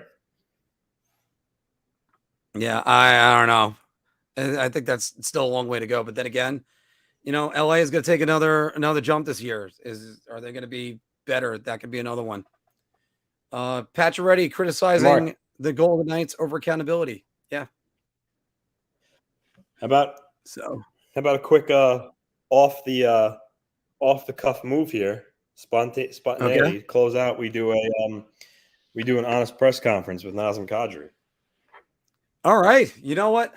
I love it. Let's do an honest press conference with Nazem Kadri, and it will be, let me get to that right there. And since we're right here, guys, we're going to go full out with this. We're going to break out our honest press conference opening. Let me hide current comments and change that banner. All right. Anthony, here we hold on. I'm gonna make a graphic for you. I'm here. So. I'm just plugging in before I lose power here. All right. Everybody, welcome to an honest press conference. Connor, just can you give me your sense of kind of where the group is at? Once again, my teammates come up short. Once again, everybody, welcome back to Big Apple Hockey's honest press conferences. We haven't done one of these in a while, and I love that Anthony's come up with the idea to do it right when we were trying to go off the air. So, in our honest press conferences, we say what the athletes really want to say. There is no media speak in anything. So, you know what? We're gonna do two of them today. I'll do another one in a second. So. I'm going to cede it over to Mr. Anthony LaRocco, who is Nazem Kadri. So, Mark, thanks for having me on the show here. I'm just going to do things a little differently here. I'll let you ask a couple of questions to start this off. I don't really have much to say, being, I'm an unrestricted free agent. So if anyone wants to ask any questions, I'll take some questions. All right. So let's go to the gallery. Let's see. Does anybody have any questions for Nazem right now? And yeah, Mark, he's on ice. I could ask a question. So Nazem, are you able to comment right now about your current contract? No, I mean, the only thing I could say is, people have been wondering what my status is, but, I've been a New York Islander since I was playing in the Stanley Cup Finals. No, really. In all seriousness, people wondering, I'm still unsigned, whether going back to the Avalanche, but I've known Lou Lamoriello for a very long time, and I respect him a lot. So when he calls me up and he talks to me, I buy into his vision. I know a lot of people are frustrated with the silence coming out of my camp. But all I could say is sometimes when you talk to Big Lou, you get scared you're going to end up in a sack in the East River. So I just kind of oblige and say yes, and I do what he asks me to. So kind of go from there. So is this supposed to be a contract that is going to have multiple years, and this is where you're probably going to finish up your career right now? I really can't say. I gotta make sure that I okay it with Big Lou before I divulge anything. All I know is I think it's funny. People are wondering, why is there so much silence around me and why no one's talking. But again, if you know who Big Lou is, you get scared. And like I said, I value my time here. I can't cross the boss. You've seen The Godfather, right? Yeah, I know. I've seen it. You get one of these. You get horse's head in your bed. So, Nazem, is there a particular New York Islander you might be interested in playing with next year, as being asked by Brian with a Y? I'm a little excited to play with Brian Trottier, to be honest with you. What do you, I listen, I can't talk about who who I'm excited to play for, because you remember, Mark, I'm supposed to be an unrestricted free agent right now. So it's something that I mean, hypothetically, I know Zach Parise said a very similar thing when you guys had him on your show last year. If I was able to hypothetically play for the Islanders one day, I'd be really excited to play with Matt Barzal. But to be honest with you, again, that we're just talking fantasy world here, because I don't know if I really am a New York Islander yet. You know what I'm saying? So, but if I was an Islander, that's who I would like to play for. But I actually just got a knock on my door from UPS. I think there might be a pair of hockey pants in that box with some particular colors. I believe the New York Mets wear that color too. Wait, hold on one second. Oh, okay. Sorry about that. Yeah. Actually, I shouldn't really said that. I think the pants that are in that box are just a color that's in the Roy G. Biv color scale. I take it back by saying it's the same colors as the New York Mets. So you could just disregard that statement. Okay. All right. Now, we're going to let you go on that. Thank you very much. So, but wait, hold on a minute.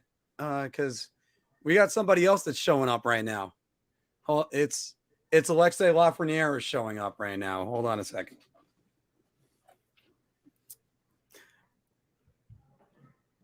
All right, everybody. I'm going to make a quick opening statement, and then I'm going to cede to some questions, because I did a very well done, media friendly interview with Arthur Staple of The Athletic.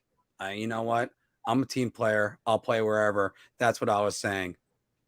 Yeah, it's total bullshit. Put me on the fucking first line. That's exactly where I belong. You know this. You got me number one. Come on. My name is Alex A, not Alex B. All right. So you got to be putting me out there. Number one. That's where I should be. Top line. Yeah. Instead, we're going to put Frank Vetrano on the top line. What a great pickup. And the kid line. Who do you think was carrying that kid line? Philip Hedl. Yeah, he had 7 goals. Who was passing him the puck? It was me. Because you know what? Because I'm the number one guy in the Big Apple. I wasn't drafted number 2. I was drafted number 1. And you know what? That's what this is all about. The Big Apple attitude. So that's what they should do. Stop talking about has-beens like Patrick Kane or other people like never wases like Ryan Strome. Alex A. Lafreniere, not Alex B. Like I said before. I'll take your pathetic questions right now. All right. I can't even find where I'm doing this. So, Alexis, that's some tough talk from a guy, frankly, for a first overall pick, who hasn't really done much. I mean, you look at other first-round picks who have produced more points than you over the last number of years. So, what do you say to the people that are disappointed with your production earlier in your career for where you were drafted? You know, this is what I have to say about this. There was another number 1 overall pick that was about, I think, 25 years ago, who came out, was a little bit underwhelming in his first year. And then he wrote a book saying, just give me the damn ball. That was Keyshawn. That was before I was born, but it doesn't matter. Because you know what? Give me the damn puck. Did you see that goal I had against Detroit? There were times I was toying with guys. 18 goals on even strength. Maybe if I got some power play time going all the way back to David Quinn, I would actually get to 20 goals. But everybody wants to say, oh, we're going to give Ryan Strome some playing time because he's playing with Panarin. Shut up. Now, bye-bye, Ryan. You sucked when you were here. Try hitting an open net. I mean, you couldn't hit an open net if you were on the goal line, which, by the way, you didn't. So, Alexis, that's a lot of once again, tough talk. And it seems like you kind of dodged the question, and it seems like you instead you put a lot of blame on others. You still didn't really address you haven't really produced that much for where you were drafted. It seems to me as though you're just a big excuse maker, and you're entitled, and you can't really handle the big time of the NHL.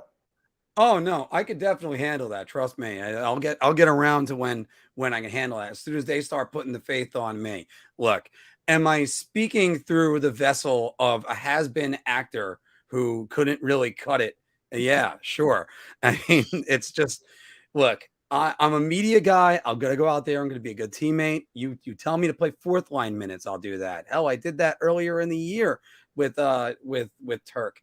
I'll play wherever Turk plays me. That's where the truth is. But in my heart, I know I could be the man for this team. And I'm ready to step up as soon as, you know what? You want to call my number? Not 43, the different number that I am. And I'm ready. I'm ready to step it up right now. So let's do this. You know what? Ranger fans, just, get your popcorn ready. That's all I have to say about that. It'll be me. And the other kids, all these, I can already hear those old players and the arteries hardening. We're going to be good. Don't worry. Quite frankly, I don't like the cut of your jib. So I'm going to end this the way I've done some of the other guests I've had on this show. You suck. Have a good day. All right. So that was us in our honest press conferences saying what the players really want to say.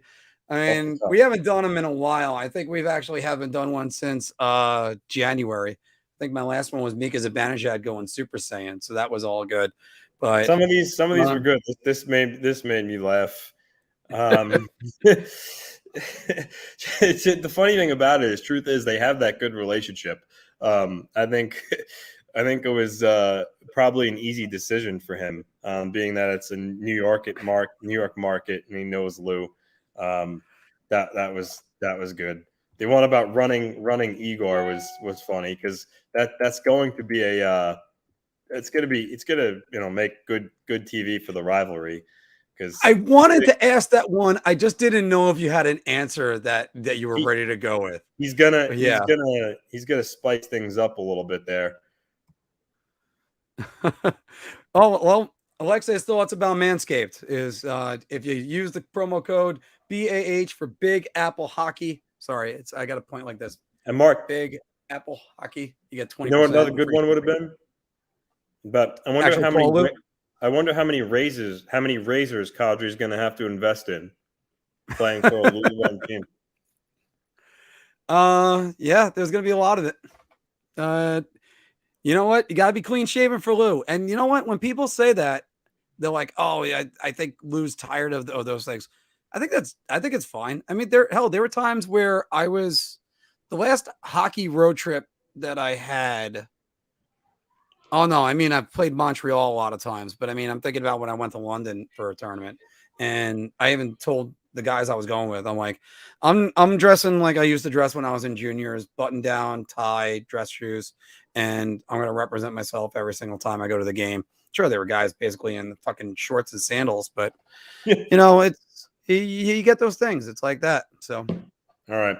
Well, Mark, I guess in closing, I mean, in the event that Kadri's officially announced at some point, well, we can hop on and do something. But I have a feeling, clear your calendar for September 1st. All right. Make sure you don't have much going on. Thanks, Lou. Thanks a lot. Or worse, I'm going to be in Kentucky at the end of August. That's probably when he'll announce it. I'm on the Bourbon Trail. Oh, thanks, guy. How much would I have to pay you right now for you to call up Lou right now live on the phone and ask him, did you sign Nazem Kadri? It's a lot more. It's too much that you can even think about.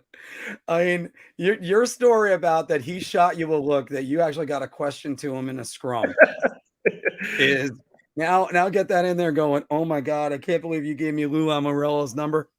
So I think I might have put it in my phone as as like do not call or anything, or it may be still in as Marty St. Louis, since you tricked me on that one. So all right, everybody that you subscribed today, thank you all very much. We are at 2421 as their subscriber list goes. We are growing as a podcast and as a future business, because there's going to be more of these if when it goes up. We're doing this. You guys have been great, and it's only going to get better. We're going to have a year in review show. We're going to have a thank you show where we're going to talk about some more topics. We're going to have more guests on. Jacob Slavin is going to be interviewed this weekend, and there's so much stuff I can't wait for. So there's a lot that's coming up, and a World Juniors prospect list showcase. So guys, thank you very much. And it'll be more than $500, Alex, because for me I hate talking on the phone to anybody. Oh, God. If Mark called Lou right now and asked him if he would sign Nas, he would hang up, tell Mark to fuck off, or have him sent to my house. You know what? The worst part would be he'd probably like ask me my address, and I'd be stupid enough to tell him. Be like, what do you think? What do you think it would be? I think he would definitely tell me off. I think he would definitely tell me off. That's for one. It might be B and C, Anthony. It might be it might be A, B, and C. Oh no, it's just hang up. So it would be tell me off, have the hitman sent, and then hang up. So oh man. Wait, is this Kanj? Oh wow. Oh no, I thought I have a friend of mine, Mike Cangelosi. I thought he finally signed in. But Mike, good that there's another Cangelosi on the show now.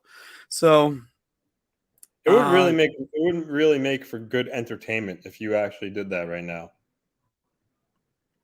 By the way, this is a good question. Do we never see stick measurements anymore? Because like, have they just gotten responsible with it, or did they realize? I guess, yeah. I really haven't seen much of it. I haven't, at least. I haven't in years. Yeah. SJ, that's a great question. I'm gonna have to look that up. That's a great question. Yeah.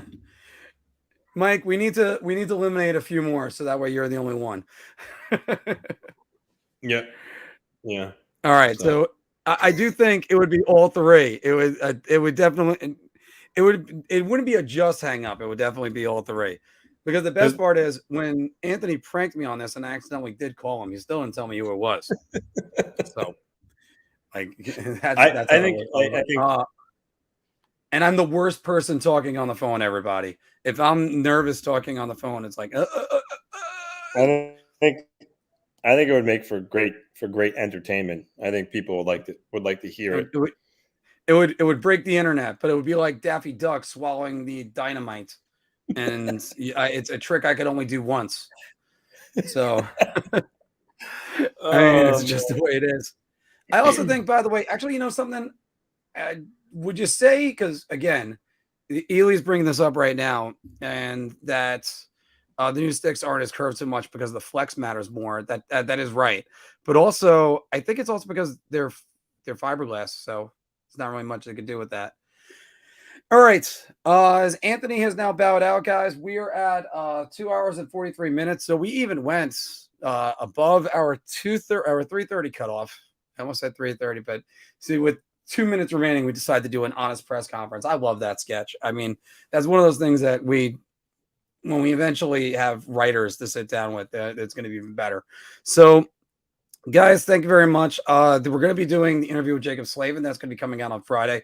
And then also we're going to have a World Junior Prospect show that'll be in association with Rangers Review and Statboy Steven. So there's a lot of stuff we got coming on this week. Check us out.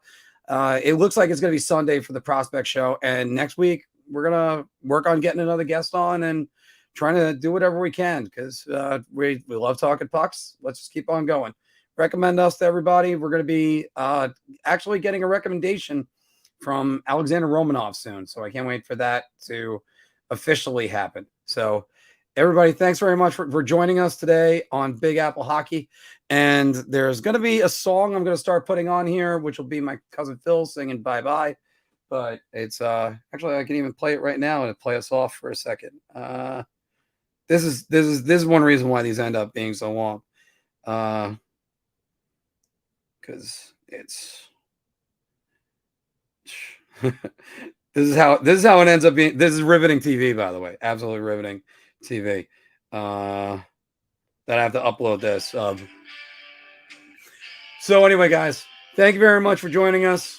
See you next week. And just check out this interview when it comes. Talk to y'all soon.